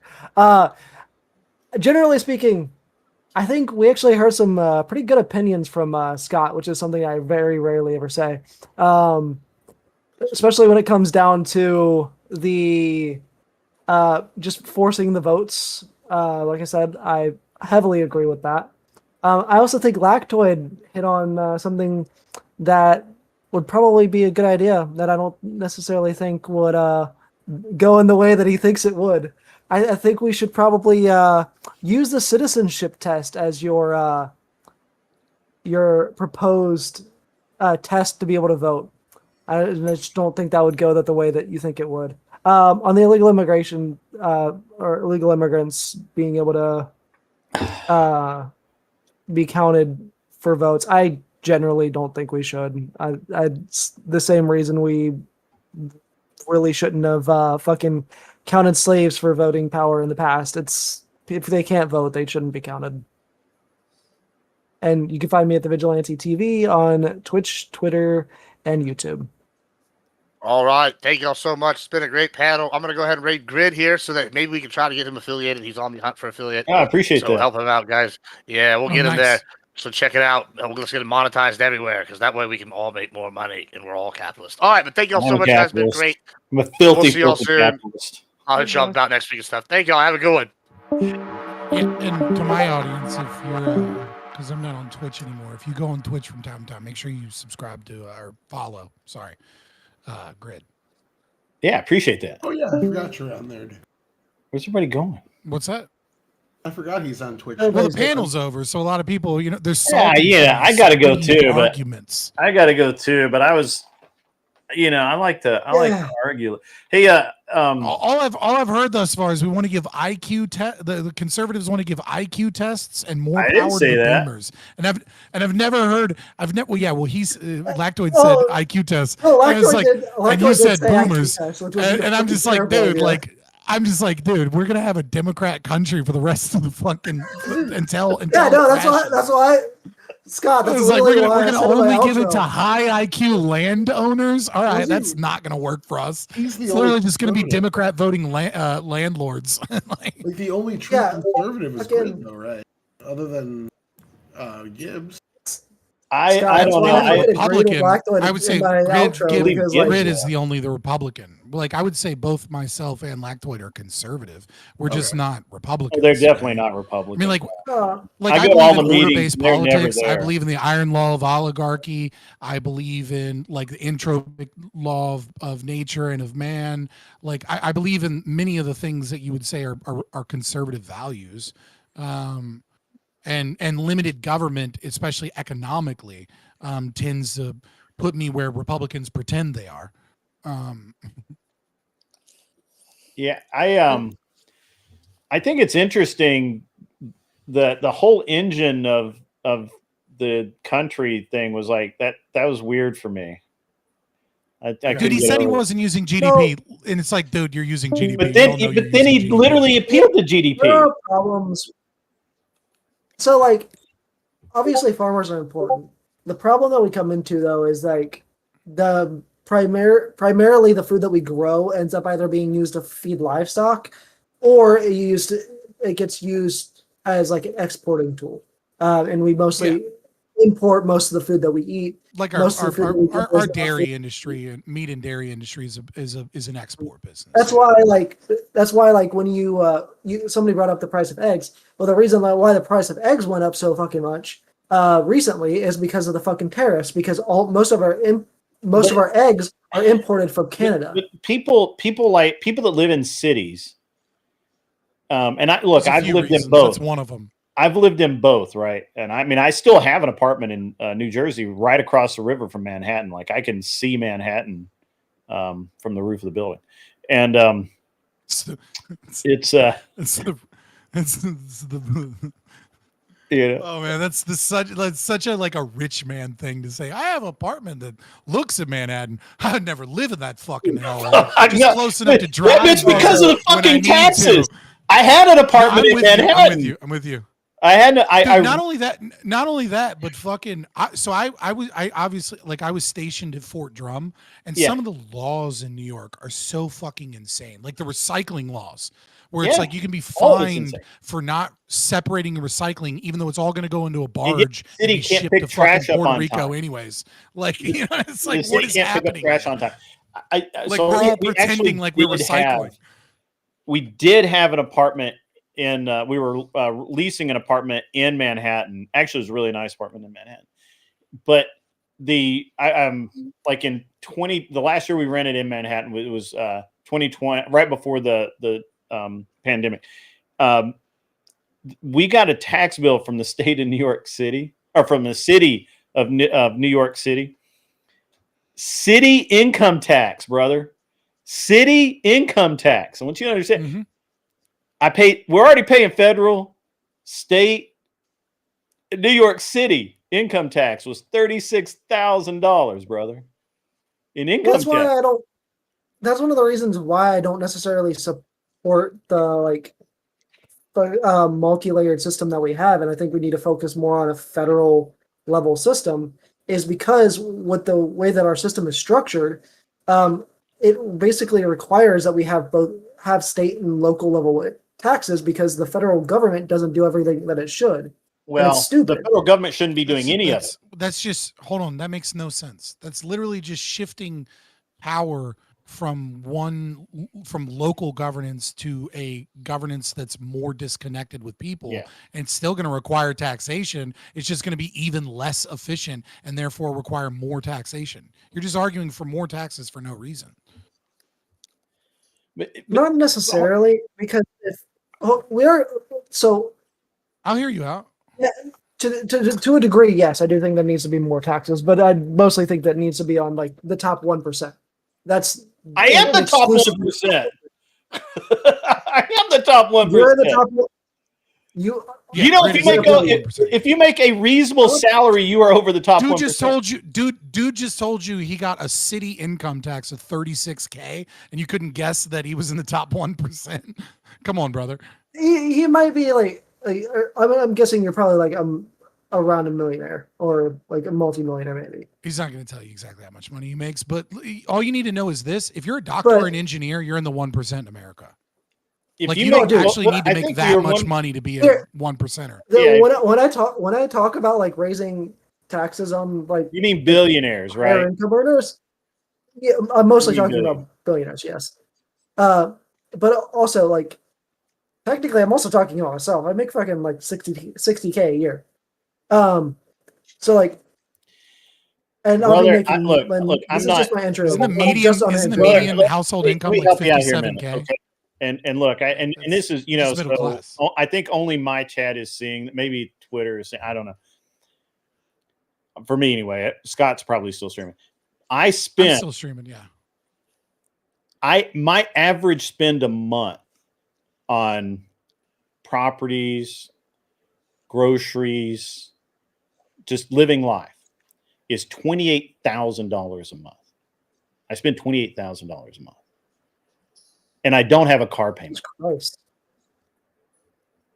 a matter of fact, I don't have any vehicle payments at all. Yeah, the top 1% pay, what is it like 52% of the taxes? Yeah. It's over that. I think it's over. The top 1% already pay a majority more, the top 1% you can't ask pay it more can't ask than me all the 99% combined. Like that's only if you don't factor in like sales taxes and stuff. If you factor in sales taxes, for the most part, the lower class pays more in taxes than the rich. But do you understand the tax burden on someone that spends? He might be right on that. Hold on, he might be right on that. Collectively speaking, there's a lot of fucking taxes. A majority of all money you make is already stolen by the government. Yeah. And I don't mean just you. I mean in general, Americans. Like over half of all of your money is taken by the government. So let me reframe this a little tiny bit, right? So like, let's just say that, for example, you like in Tennessee, the rich pay sales tax, but the marginal propensity to consume is much lower, guys. If you're a politician in the state of Tennessee and you propose, if you merely mention the idea of a state income tax, you have committed political suicide, because the entire state, we've never had a state income tax and nobody wants one. And you will commit political suicide if you even really talk. I think because we are, and the state operates at a budget surplus. We operate generically at a budget surplus. Now, obviously, some of that's because we're able to, they have more, they carry more debt than I think they should, but that's beside the point. Sorry? Yeah, property taxes are the only constitutional tax, anyways. Like, yeah, that's true. I mean, I would be happy with a flat tax or a consumption tax. There's a couple of different taxes I think make more sense than the way we're doing it now. I think we should probably completely get rid of sales tax. Actually, wait, why? Because for the most part, it really only affects the bottom tier earners. Because it increases how much you're spending on something. Okay. So if I spent generally speaking, just randomly, have less money. Like if I went to say a motorcycle shop and I bought a jacket and a hat and gloves and all that kind of shit, and I bought some stuff for my kid and all that, and I walk out and I pay that sales tax. Everybody has to do that, right? Like everybody. So, this is what I was saying. I think I accidentally muted. No, but so I can explain this better. I promise you. I'm not trying to be an asshole. I'm just like, you're a lot of economic talks. I get that right, understand what I was saying. What he's talking about, right, is the marginal propensity to save and the marginal propensity to consume. So you would pay more in sales tax than the average poor person, right? Because you have so much disposable income that you would buy more things than the typical poor Yeah, I do. person, right? But because the top 1% have a marginal propensity to consume of like 0.4. So relative to their entire wealth, all of the assets and money that they have, right? They're really only spending on like a monthly or yearly basis like 20, 10, 30, 40% of what they make. Meanwhile, the poor have like a marginal propensity to consume of 1 and sometimes even over 1 if they're receiving government benefits, right? So because they're spending all of their money relative to the money that they're making, they would be more affected by sales tax than would wealthy people, because you're correct, you'd pay more than the typical poor person, but poor people as a category would pay a lot more than the wealthy, and that's because they live paycheck to paycheck, whereas you're not getting hit with sales tax when you put money in the stock market or buy property. I mean, obviously you're paying all forms of other taxes, right? Yeah. But like if we're just talking about sales tax specifically, it does disproportionately affect those with a higher marginal propensity of consumption, which are disproportionately poorer. Right. And you know, so and you know, just like I use my brother as an example all the time. He's a welder. He makes $28 an hour. He's happy doing that. You know, it's great. It's a good job for him. He'll buy more You said stuff. 20? Huh? You said he only makes 20 as a welder? 28. 28. $28 an hour. Oh, 28. I was like, dude Yeah. needs a new job. Like, Right. No, he makes $28 an hour as 28's a good. welder. 28's good. Yeah. Yeah. I make And- 26.45 in entry level tech. So Yeah. So, you know, he's happy with the job. He may make more now. I don't keep up with his salary. I don't watch his pocket, and I hope he doesn't watch mine too much. But he's more likely to go buy something used. He's more likely to go in and get a loan where the sales tax is deferred or minimized in some way. He's more likely to do all of those things than me. I'll go pay cash and I'll just take the hit on the sales tax right up front. I will. It doesn't matter. Yeah. That's an outlier because rich people tend to be smarter about that than Yeah, a lot of people use debt. I tend your to. brother I mean, might just I be do. very fiscally responsible. You know what I mean? Like, but most poor people aren't fiscally responsible. That's true too. Either one because it's expensive to be poor, and 2 because people It is that are expensive highly to be fiscally poor. responsible tend to gain wealth, right? Like they don't tend to stay poor, right? Because like when we talk about quintiles in the economy, almost every single it's an overwhelming majority of people move quintiles in the economy over their life, right? It's only like 20 or 30% of people that are in the bottom fifth of the economy and then stay in the bottom fifth of the economy. Usually when we're talking about the poor, we're just talking about young people. And when we talk about the wealthy or the rich, we're just talking about people that are closer to retirement age, right? Like, because the problem is that nobody is anywhere on that line. Is most people are not in that same place their whole life. I mean, like Forbes does a study, right, which I find really interesting, where they look at the top 400, the Forbes 400, and it's an interesting breakdown because what they do is they look at where they came from economically, and of the top 400 wealthiest people, consistently since the 1980s, this has gotten bigger and bigger and bigger, where a majority of people that are the 400 wealthiest people in America, and this has been true for almost 20 years now, a majority of them either came from the middle class or poverty. And like a fifth of them all came from severe poverty. It's actually pretty rare that you get wealthy kids they're the lowest, most least likely, because kids that grow up wealthy don't have that much they don't have that same drive, that same trauma, that same like all those things that like drive someone to try and become a billionaire. The billionaires usually come from impoverished families, and so it's like we look at them, you know, it's like, oh, these are the poor, but it's like, you know, you track people over their lifetime, people I don't know how. I think that's probably changing where there's less mobility because it's so difficult to buy a home. Student loan debt is getting so ridiculous. Wages are so stagnant. You know, I mean, for all of the economic concerns. I heard an interesting argument the other day, but that's only recently. Yeah, I heard an interesting argument the other day. I want to run it by you, and that is that Gen Alpha and just the end of Gen whatever Z or whatever before Alpha are they're more they tend to be more conservative, and they're hungrier than than previous generations have been. 110%. So they are not as socially conservative as any other previous generation at their age. They're still more socially liberal.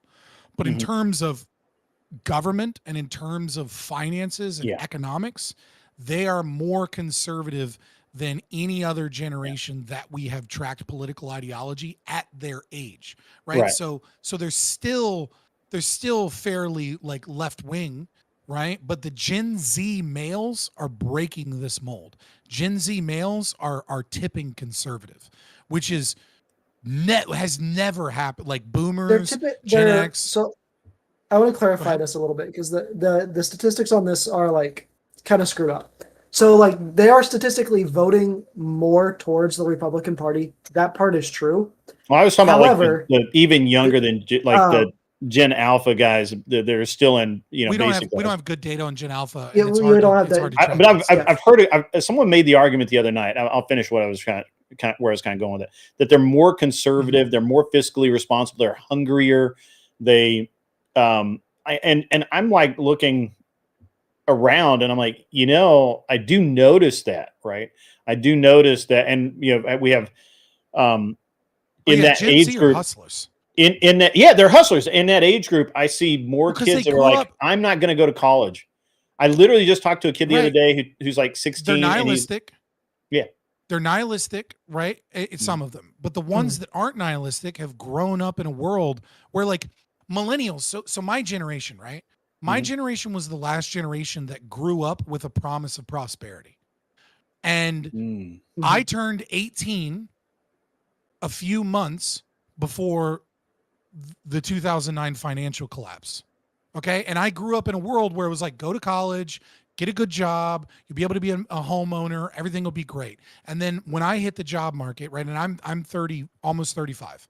When I hit the job market, right as soon as I hit it, everyone that I know either went to college to try and escape the financial collapse or was trying to make it out in an economy where we were competing for labor as teenagers with 30 and 40-year-olds. Right. And the housing market has so much never worse been now.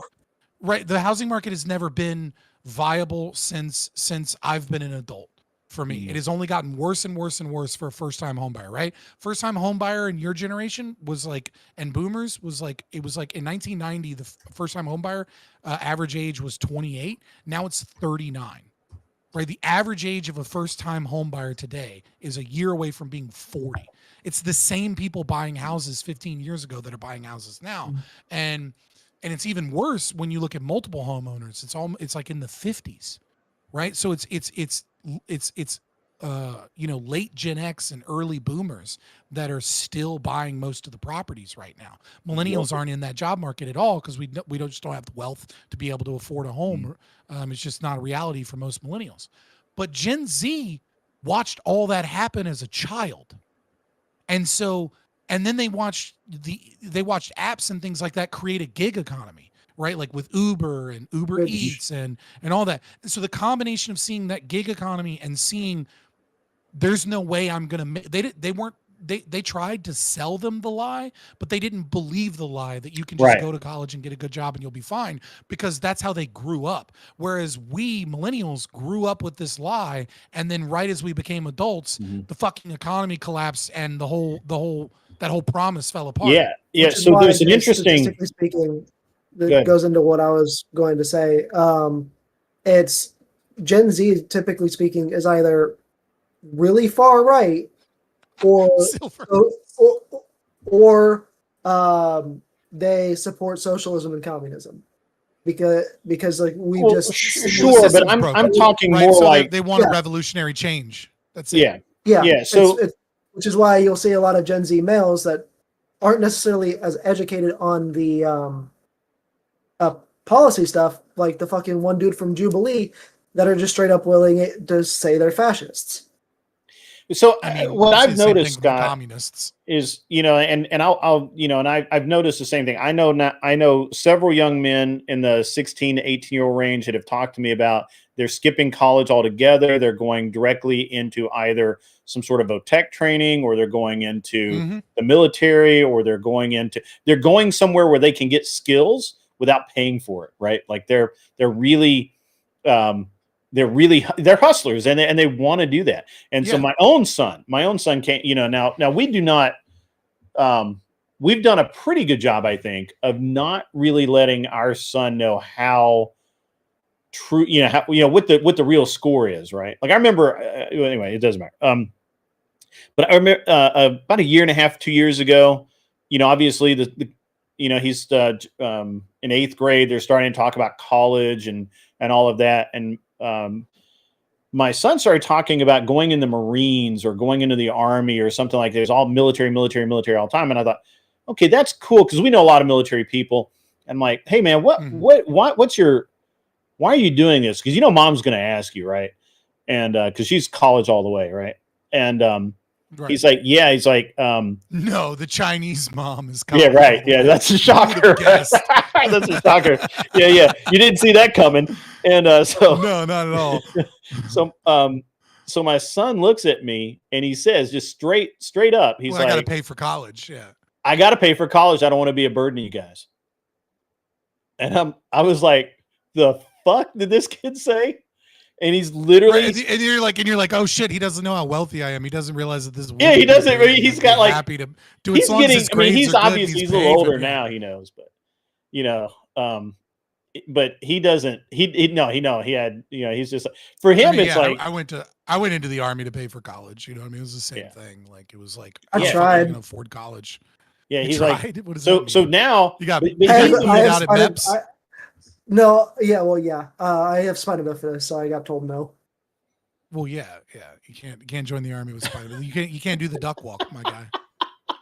one of my chatters is like, I don't what know, that is. Grid. He knows the That's score the because test how where many they test to people make got sure your knees planes and in hips the, and back are correct. When they make you like Oh, no. crawl on like your little thing, like. Oh, no, I fucking- It's funny. I literally passed everything at MEPS and scored high enough on my ASVAB to do anything in the military. Where I got kicked out was like whenever they fucking reviewed my medical records and stuff, because I forgot to cover up my scars. Mm. So one Because of the I'm one of the few people with spina bifida that can actually like walk properly and everything, and like has no side effects except for pain. Yeah, well, you'd have been fucked when you got shark attacked, anyways, and you'd have been stuck at like you. That's all fine and dandy until you have to do a 16-mile ruck march. You'd have been fucked anyways. Like you wouldn't have worked for you, buddy. No offense. So, one of my chatters says about my son, he says, I don't know, Grid. He knows the score because how many people got planes in their yards with Christmas lights on them? That's a fair statement. Have you not seen? Hang on, I'll see. I'll see if I That can. is how is that so simultaneously redneck and wealthy at the same time? I went to go get my car inspected today, and I saw that there was these the place that I got my car inspected had like merchandise, and I was like, fucking mechanics are selling merch now? Like, what the fuck is this? And I was like, how much money do you have to have, and how redneck do you have to be to buy your favorite mechanic's t-shirt? And then it just popped up. It's you. You're that guy. You're that guy. It's like, I like this fucking people. I'll get a shirt that it's a cool shirt. Yeah. I I love so you, Grid. It's just, I'm teasing. Yeah, it's man, it's awesome. I think Gen Alpha is I think they're, at least in my son's group, they're very reserved.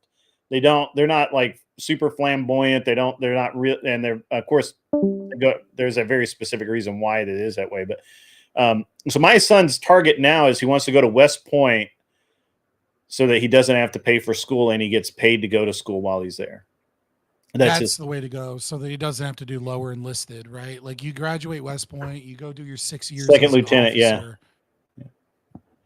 Well, I mean, you start off as a butter bar, but I mean, going to West Point guarantees if you can get into West Point and you can graduate West Point with honors, then your commission is probably going to be the pick of the litter, and you're also going to be on a fast track to captain even if you don't want to re-enlist and you just want to stay that way. That's, I mean, like Yeah. Naval Academy, like that's kind of the way to go. And that's his whole focus now.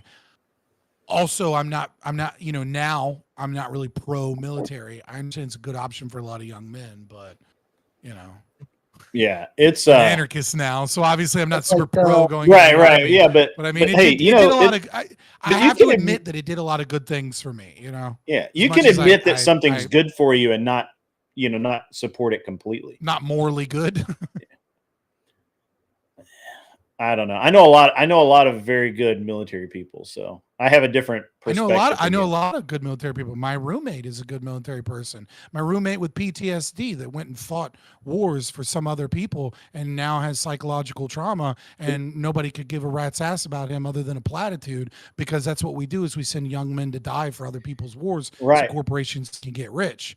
Yeah. West Point And grad that's the kid, problem I probably have. not going to happen to him. Yeah. But you know, yeah. That's Yeah, no, I actually agree. But yeah, You guys I for that. know it was good for me. What, I don't know how good it was for him. You know, yeah, Flip a coin that's there. actually my problem, right? Is that I don't like. That's one of the reasons why I don't think everybody should be able to vote anymore, because people vote literally to send other people to war, young men, and those young men, you know, those young men are fed into this machine to keep going, I mean, and we unfortunately, shouldn't do that. I mean, like, while I agree with you, unfortunately, that issue isn't that we don't really have any options on that. Like, Yeah, if we you look do. at the last election, no, Harris was fucking pro helping Israel and Ukraine and all that shit, and so was Trump.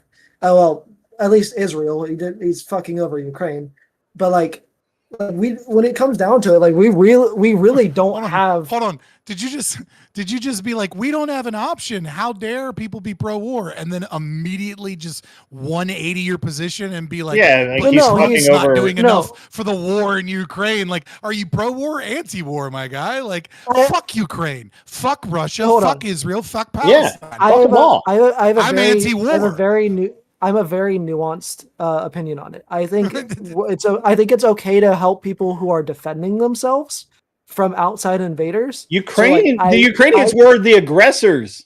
Do you not understand that part? No, Oh, come on. aggressors. Come on. No, you They can. were You, hold on. No. Listen, I'm right there with a lot of tankies and conservatives. Okay, I know a lot about the issue. I know a lot about Ukraine, and I can absolutely say that U.S. and NATO and Western imperial powers certainly did things to provoke Russia. That doesn't Yes. mean that Russia's invasion I can agree is with that somehow part. fucking a response to aggression, or that it is in any way justified. Right? That doesn't make. Well, I don't. Ukraine the I'm not aggressors. saying. I'm not saying that what Russia did was a measured response or a considered, you know, like equal response. But you can't say that Ukraine was an innocent lamb and Russia just, you know, decided to just come over. No, and I would fuck them never up. say that. Yeah, like that's why I said fuck Ukraine. But that doesn't mean that like they were aggressors against Russia. See, I said that from the day one. Matter of fact, I have a friend of mine, a good friend of mine, who's a Ukrainian, and he was all like, he was absolutely like, you have to stand Slava with Ukrainian. Ukraine, and then I'm like, I don't stand with Ukraine at all. I think Ukraine is, just as guilty as Russia. While I obviously it's terrible to see their country getting destroyed. Why did they do that? And honestly, why did they do what? You know what I mean? Like, why did they become a puppet of the United States? Because they had to choose well, to be a partially, puppet of yeah, but Russia or a puppet of the United States. yeah, They had but to it was. pick- I mean, pick the winning there's a side. lot that went into that, right? Like the teasing of NATO and all of this nonsense, and I mean, it's Or the not just fact that- or the and honestly, we can't just 2014 blame coup U.S. We that have was to blame backed by U.S. and CIA and yeah, Western yeah, powers. right, Or for the sure, fact that their absolutely. government got a whole list fucking of policies that they wild. needed to do. Yeah, and Like, and, fucking and look, wild of and we America. weren't the Ukraine is only just a bunch ones. of I mean, corrupt warmongers. we Fuck. weren't the only ones. I don't care. England, France, they all wanted it too. So I mean, Well, I say Western imperial powers, right? But Yeah. the U.S. is the big player Yeah. there. I agree with you, right? It's Yeah. not like it's everybody that's part of the Five Eyes program and Right. like and things of that nature. Yeah, like absolutely. I agree. Yeah, we I'm should, just but we saying- should not I'm have. just We saying should not have. to my buddy Vigilante over here. You can't be like, we didn't have a choice for war, and then immediately be like, but Trump should be supporting Ukraine more. Like, come on, man. You're either anti-war or you're not. Oh no. Well, For hold the on. most part, I mean, I would be more okay with it if he was at least morally consistent and cut off funding to Israel as well. Wait. Okay, but that's not a principled position at all. Like, why would your opinion change about what happens in one country if the president had a different policy for one country or the other? If you're principled, you should want the same policy for both, and you should either celebrate where he's doing it in one country and not the other, or vice versa. Like, you just admitted that you don't have a principled position. No, I do. Like I said, I would be more okay with the way he's doing things now if he cut off funding for both. Now, personally, but he hasn't cut off funding for the Ukraine. They just approved another aid package to help them through the Annie did that mining deal. Right? Yeah, so it's to help them through raise like this negotiation period, right? We just literally Trump did not. I mean, obviously you can't. I mean, he did whenever you can't say. All right, look, I can agree with you in one aspect that no, Trump himself did not help Ukraine, right? It was Congress and there's a bunch of people that pulled those strings to get the Congress to pass it, but Trump didn't not sign it. He went along with it. He also hasn't stopped selling weapons to Turkey. And where do all those fucking weapons go? Yeah. Where did all those drones come from that fucking hit Russia? They came from fucking Turkey. Where'd Turkey get those fucking drones? Well, they're not making them, right? But that's how we funnel weapons to other countries and pretend like we're not funneling weapons to them. He hasn't really changed his position on Russia from the last administration. Yeah. A majority of the fucking weapons that Europe gave them in the first place came from us, anyways. Yeah, sure, but so I again, I don't think it's a consistent position. I would prefer that he just absolutely walk away from the table and both of them tell them both to go to hell. And let the dust settle where it settles and be done with it. See, that is where I would, like I said, I would be okay with that. But the problem is that he can't do that because can't do it with Israel. You just can't. Our entire U.S. economy collapses if Israel doesn't if Israel collapses. The entire U.S. economy is done because of the U.S. petrodollar. Because our dollar is tied to. Our dollar, Nixon created a deal with Saudi Arabia right after he took the U.S. dollar being backed by the gold standard. That's the IMF. What we're going to back what we're going to back. Well, the IMF was much older than that. That was like Dexter White, who was a communist spy, confirmed by multiple sources, the Venona Papers and Joe McCarthy and several and the Pumpkin Patch Papers from Whitaker Chambers proved that the IMF was started by a KGB asset in the Treasury Department under Truman. So Nixon takes us off of the gold standard, and this is Europe obviously is pissed because we had all these loans and backings after World War II with the Warren Plan, right? So we have to tie the dollar to something or we're going to have runaway inflation because we have fractional reserve banking and we have all this inflation that is existing. So what we do is we tie it to the petroleum dollar. And what it says is that OPEC or OPEC plus now, right, can only sell and buy oil to other countries in US dollar. So right now there's about 2.9 trillion US dollars that other countries, Europe, France, Australia, other countries that buy oil from OPEC have to maintain US dollars so that they can buy oil when they import oil. Now, why is this important? What this means is if the US dollar inflates because of banking or bad policies in America, and the IMF purposely go into a country and devalue their currency. Separate. This is you're right. It's part of the picture, but it's not as important for the U.S. petrodollar. But you're correct. Read Confessions of an Economic Hitman. Great book on the IMF, but and how it actually works and how dirty it is, or how it used to be. It's way worse now. And so what happens is let's say you're a country, you're France, right? You've gone off the franc and you're on the euro. Well, you have to buy oil in US dollars. So what oil is the beginning of production for almost all of a productive economy. It's used in shipping, it's used in manufacturing, it's used in everything. So if the US dollar inflates, by virtue of them having US dollar in their country, the euro inflates and other currencies inflate. This makes it, along with, as Grid is saying, the IMF, the standard currency for the whole world. Well, see, there's a little bit of a problem though, because in the 1990s, Saddam Hussein wanted to sell to Europe in euros. And see, Iran wants to sell to China in yen. And see, Syria wants to sell to Russia in their own currency as well, because they're establishing a new banking system, because a more conservative, more capitalistic person starts bringing in Bashar al-Assad, says he wants to be less socialist than his dad and wants to be more capitalistic. And so he starts bringing in foreign banking investment and propping up his currency and trying to get away from socialist policies. But where he fucked up is that he did not abide by that.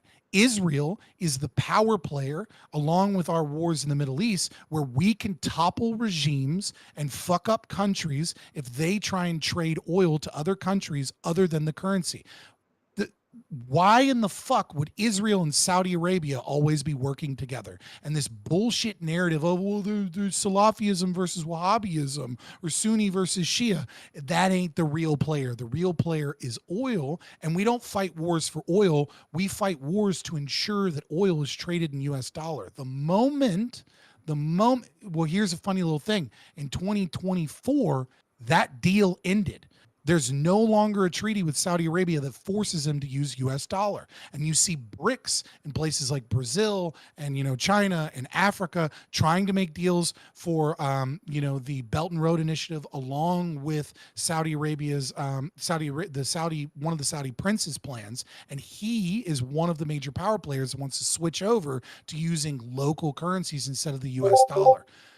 Israel starts shit for us and destabilizes nations, and we destabilize nations to ensure that all of the oil that comes out of the Middle East is traded in US dollars.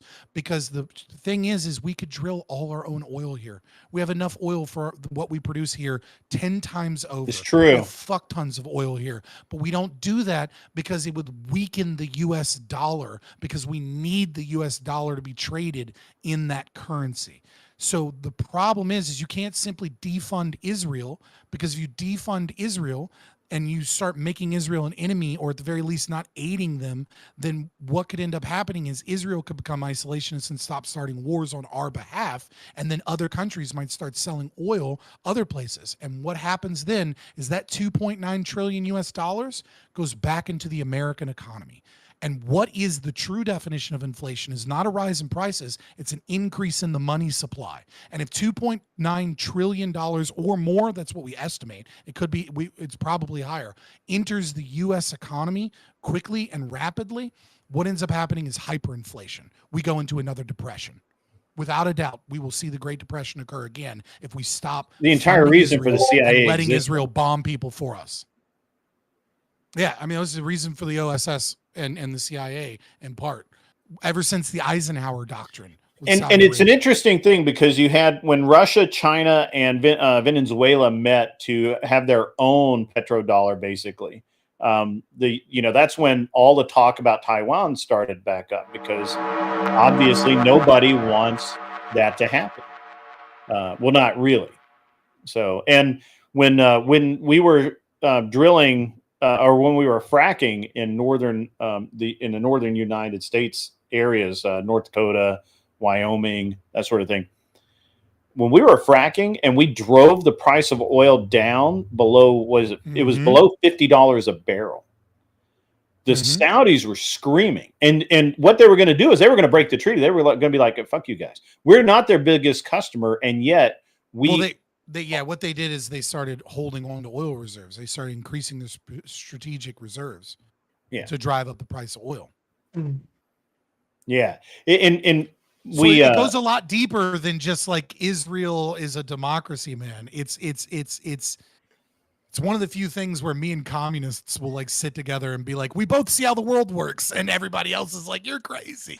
Well, the one thing that I will say is that I'm one of the people that honestly hopes that it does crash and reset. Right? Like I would rather have that. I'd rather pull the Band-Aid off and go through the short term effect I of that agree, and let but everything stabilize back out. It's going to hit hard.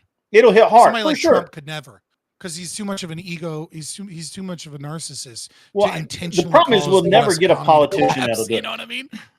We'll never get a he might straight have up had to do it on politician to do it. accident, It's so. going to be some ambassador that nobody even gives a shit about is going to fuck up and create a situation where we end up destroying the petrodollar.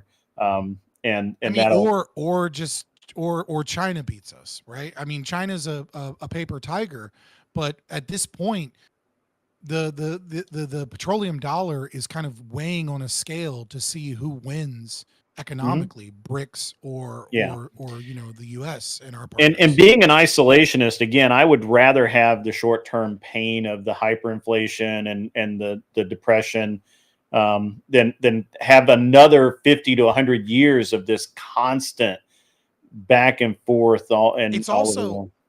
It's also why I was saying be careful with these assumptions of this U.S. service-based economy, because the fact that we don't produce anything is made possible by the fact that we can export our inflation.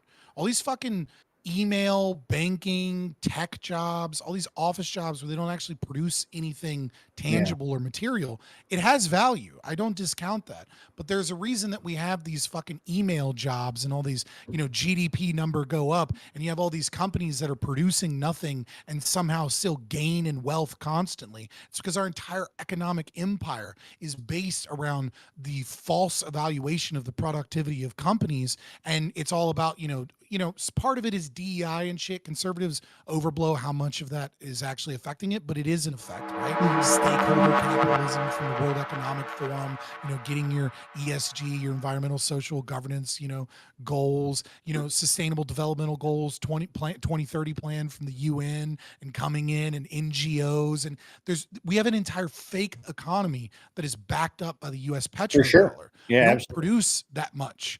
And this is why I get so mad when people are like, oh, but look at the cities and look at GDP and shit. It's like, GDP is a fake fucking number because we have a fake fucking economy that's a house of cards. And we currently $37 trillion in debt. And before COVID, the Congressional Budget Office projected that we would be $120 trillion in debt by 2050 if the trend stayed the same. And now 14% of all taxes, federal taxes, just go to paying off the debt. Yeah, that's true. What do you think about the credit? 61% is welfare. It's 74% welfare and debt. What do you think about? You're also forgetting about the military budget. The military budget is over 50% of our taxes. No, it's not. It's not even literally close. less than 10%. It's 9%. Welfare, entitlement spendings, and debt account for 74% of the U.S. federal budget. It's true. Everything else, military, education, infrastructure, all of that is housed in that 26%. Yeah. The shit that Congress, now what you're citing, right, is non-entitlement spending. So what you're citing is what Congress votes on when they do omnibus bills or they do spending bills. You're correct, but it's a Mott and Bailey kind of situation, right? It's a card problem, right? It's a little switcheroo because they don't count entitlement spendings like Social Security, Medicare, like treaties are counted in that. So you might not necessarily call that welfare. Like there's some aspects of that aren't technically welfare, but it's overwhelmingly welfare. So Scott, let me ask you a couple of things. First, are you coming to DebateCon? When is it? It's November. I just got my car straight. November the 15th. Yeah, that's how poor I am. And 16th. If you come, if I don't have the kids that weekend, then I will. But like my baby mama isn't always that flexible. Bring the kids. It'll be fun.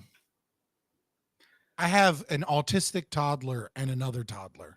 Oh, you have toddlers. That's not it. I mean, I have a 4-year-old, but that's Anyway, Yeah, I have a 5-year-old and a I'll 6-year-old, recommend. and one of them is nonverbal. You know what I mean? Oh, Like it's a little different. I got you. I have to be careful bringing him to events and stuff. He can only handle like an hour or two before I have to Gotcha. dip So out. we're gonna have if you do come, plan to show up early Friday morning, which is the 14th, Mhm. because we're gonna have a get together, and it's gonna be basically all day long. And I'm trying to get this really amazing venue, but we're gonna do live IRL debates, live podcasting. We'll do some interviews. There'll be people in and out all day mingling. We'll have some food. I'm sure we might cater lunch and maybe dinner as well. I'm trying to rent the place from 10 in the morning until 10 at night, and the Crucible is going to be involved, so Andrew may or may not come by. It's going to be a I'll great honest, thing. I like Andrew more Uh-huh. than any other Christnat ortho bro on the entire internet. Yeah. But I'm worried that if I hang out with Andrew, I'm gonna keep making ugly faces at him because he smells like cigarettes, and like he's gonna think I hate him. No, he's fine. He's cool.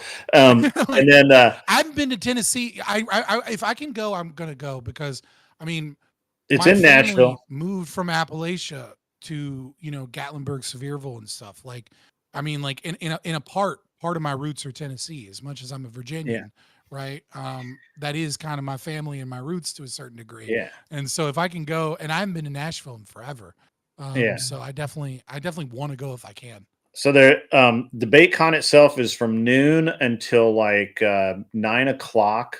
I don't know why the hours are that way, but then on Saturday there's going to be a get together at Low Places, Friends in Low Places. It's a bar downtown, and it's going to be a lot more informal. And then Sunday, same debate, 12 to 9. I'm not really sure what the card is yet. I'm not involved with that part of it. I'm actually going to Chicago tomorrow and driving down to Indiana to be at the modern day debate, IRL debate with Andrew and somebody. He's got 5 debates lined up, and I'm just going to it's only like maybe Who's like hosting those? a 9 or 10 hour drive from me Yeah. here in Richmond. You know what I Sure. mean? So it's not that Yeah. bad. I mean, because I've made the drive to Memphis plenty of times because Yeah. I got family out in Memphis. Yeah. And that's nowhere near as bad as Memphis. Yeah, so I'm hosting the event on Friday. That's me, and for my audience, and for the Crucible, we're going to combine it. And then I have the modern day debate is Saturday and Sunday, and then Monday. You know what? I could probably if I do have the kids that weekend, my mom has been like trying to get me to trust her to watch the kids. And I might be like Here's your it's just shot. like, I mean, it's just like I'm protective of them, and I Sure. know how much energy my son takes. Yeah. Right. Like it's an hour or two is fine, but like I like he can be, if you're not prepared to deal with a nonverbal kid, because it's a constant, like he needs constant attention. Sure. And not necessarily like you can let him do his own thing, but you have to constantly be aware of where he is, what he's doing. You know what I mean? Like, because he'll eat something or stick a fork in something in a heartbeat. But I might, if I have the kids that weekend, I might just be like, "Hey, Ma, you said you really wanted to take care of them. Like, I got a thing."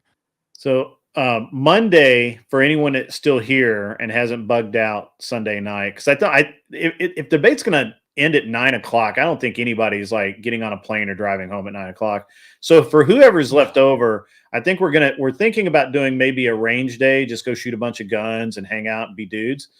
That'd be fun.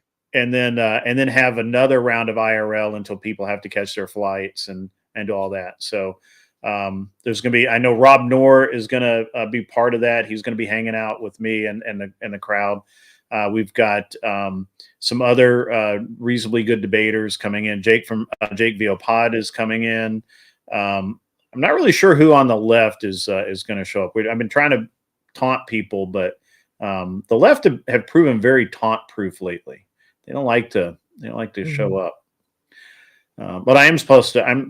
Anyway. So I thought I'd throw that out there to you because I will argue with any right winger. I know. You're an equal opportunity asshole, so that's great. That's perfect.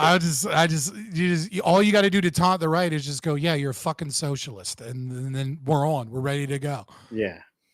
Well, I've Yeah, heard then you some say that to people us, lately. we're like, okay. I've literally. So I was. I forget what panel I was on, and I was talking about how my local power company is privately owned, but it's membership based co-op sort of thing. And I forget who the girl was, but she's like, "Oh, so you're embracing communism? That's great." And I'm like, "The fuck is communist about a fucking co-op?" Yeah, dude, Well, I calling think it co-ops communist are. is probably the worst way of phrasing it. It is technically socialist, though. The whole idea No, of co-ops comes from No, it's not. It's a social. privately owned It is. business, for profit, by the it's way. not- like, Is it? Yeah. even Let me ESOPs clarify a little bit. are not Is like it? Is it when you say co-op, you're talking about worker ownership, right? No. Well, that's what a co-op is. Well, it's a Yeah, that's what a co-op cooperative, is. which means that the client, the customers, in theory, have some small ability to make decisions, but we don't. It's a privately owned industry Okay. entity. All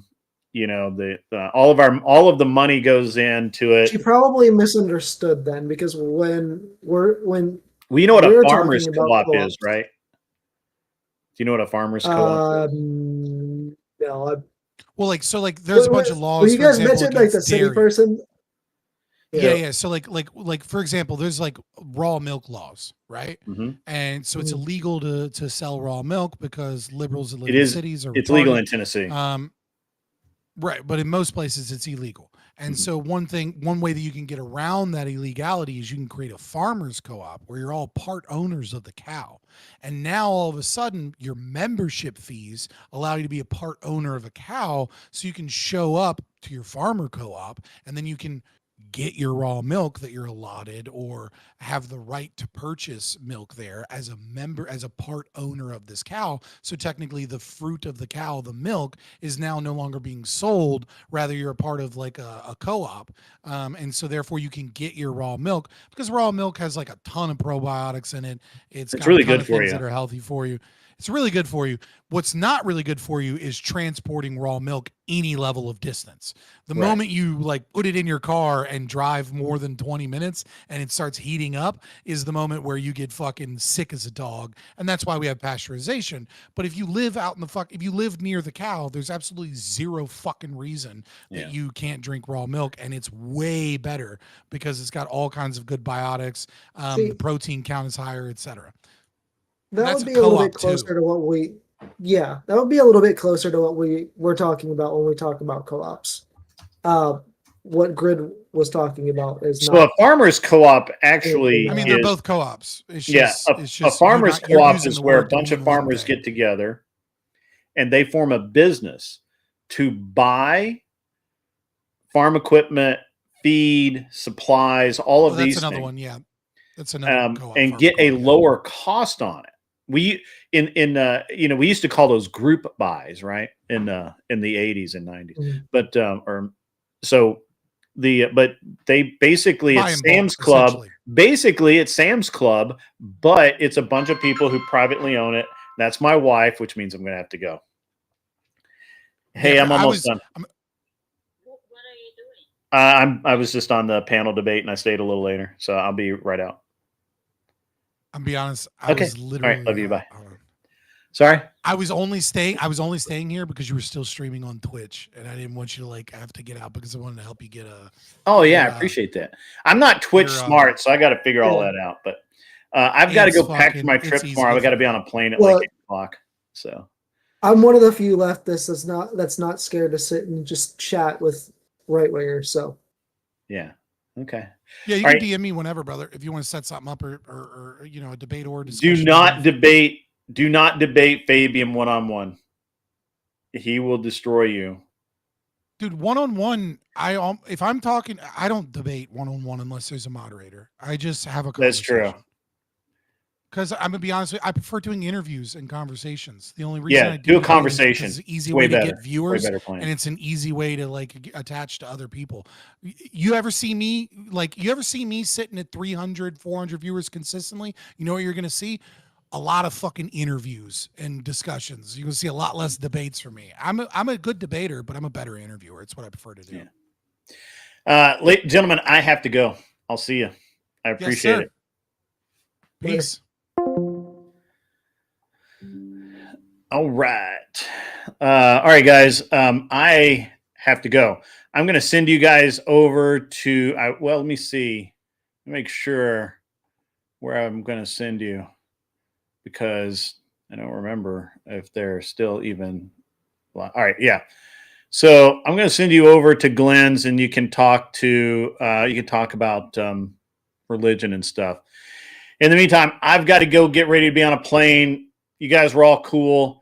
Sorry that this was just not the best debate panel, but it was awesome. It is, in fact, time to say goodnight. You guys are all cool. I'll see you. Hopefully, I'll see you tomorrow night. I'm bringing all my stuff to stream tomorrow night. But if I'm not on tomorrow night, you know why. And I'll catch you guys later. So, you guys have a great rest of your evening.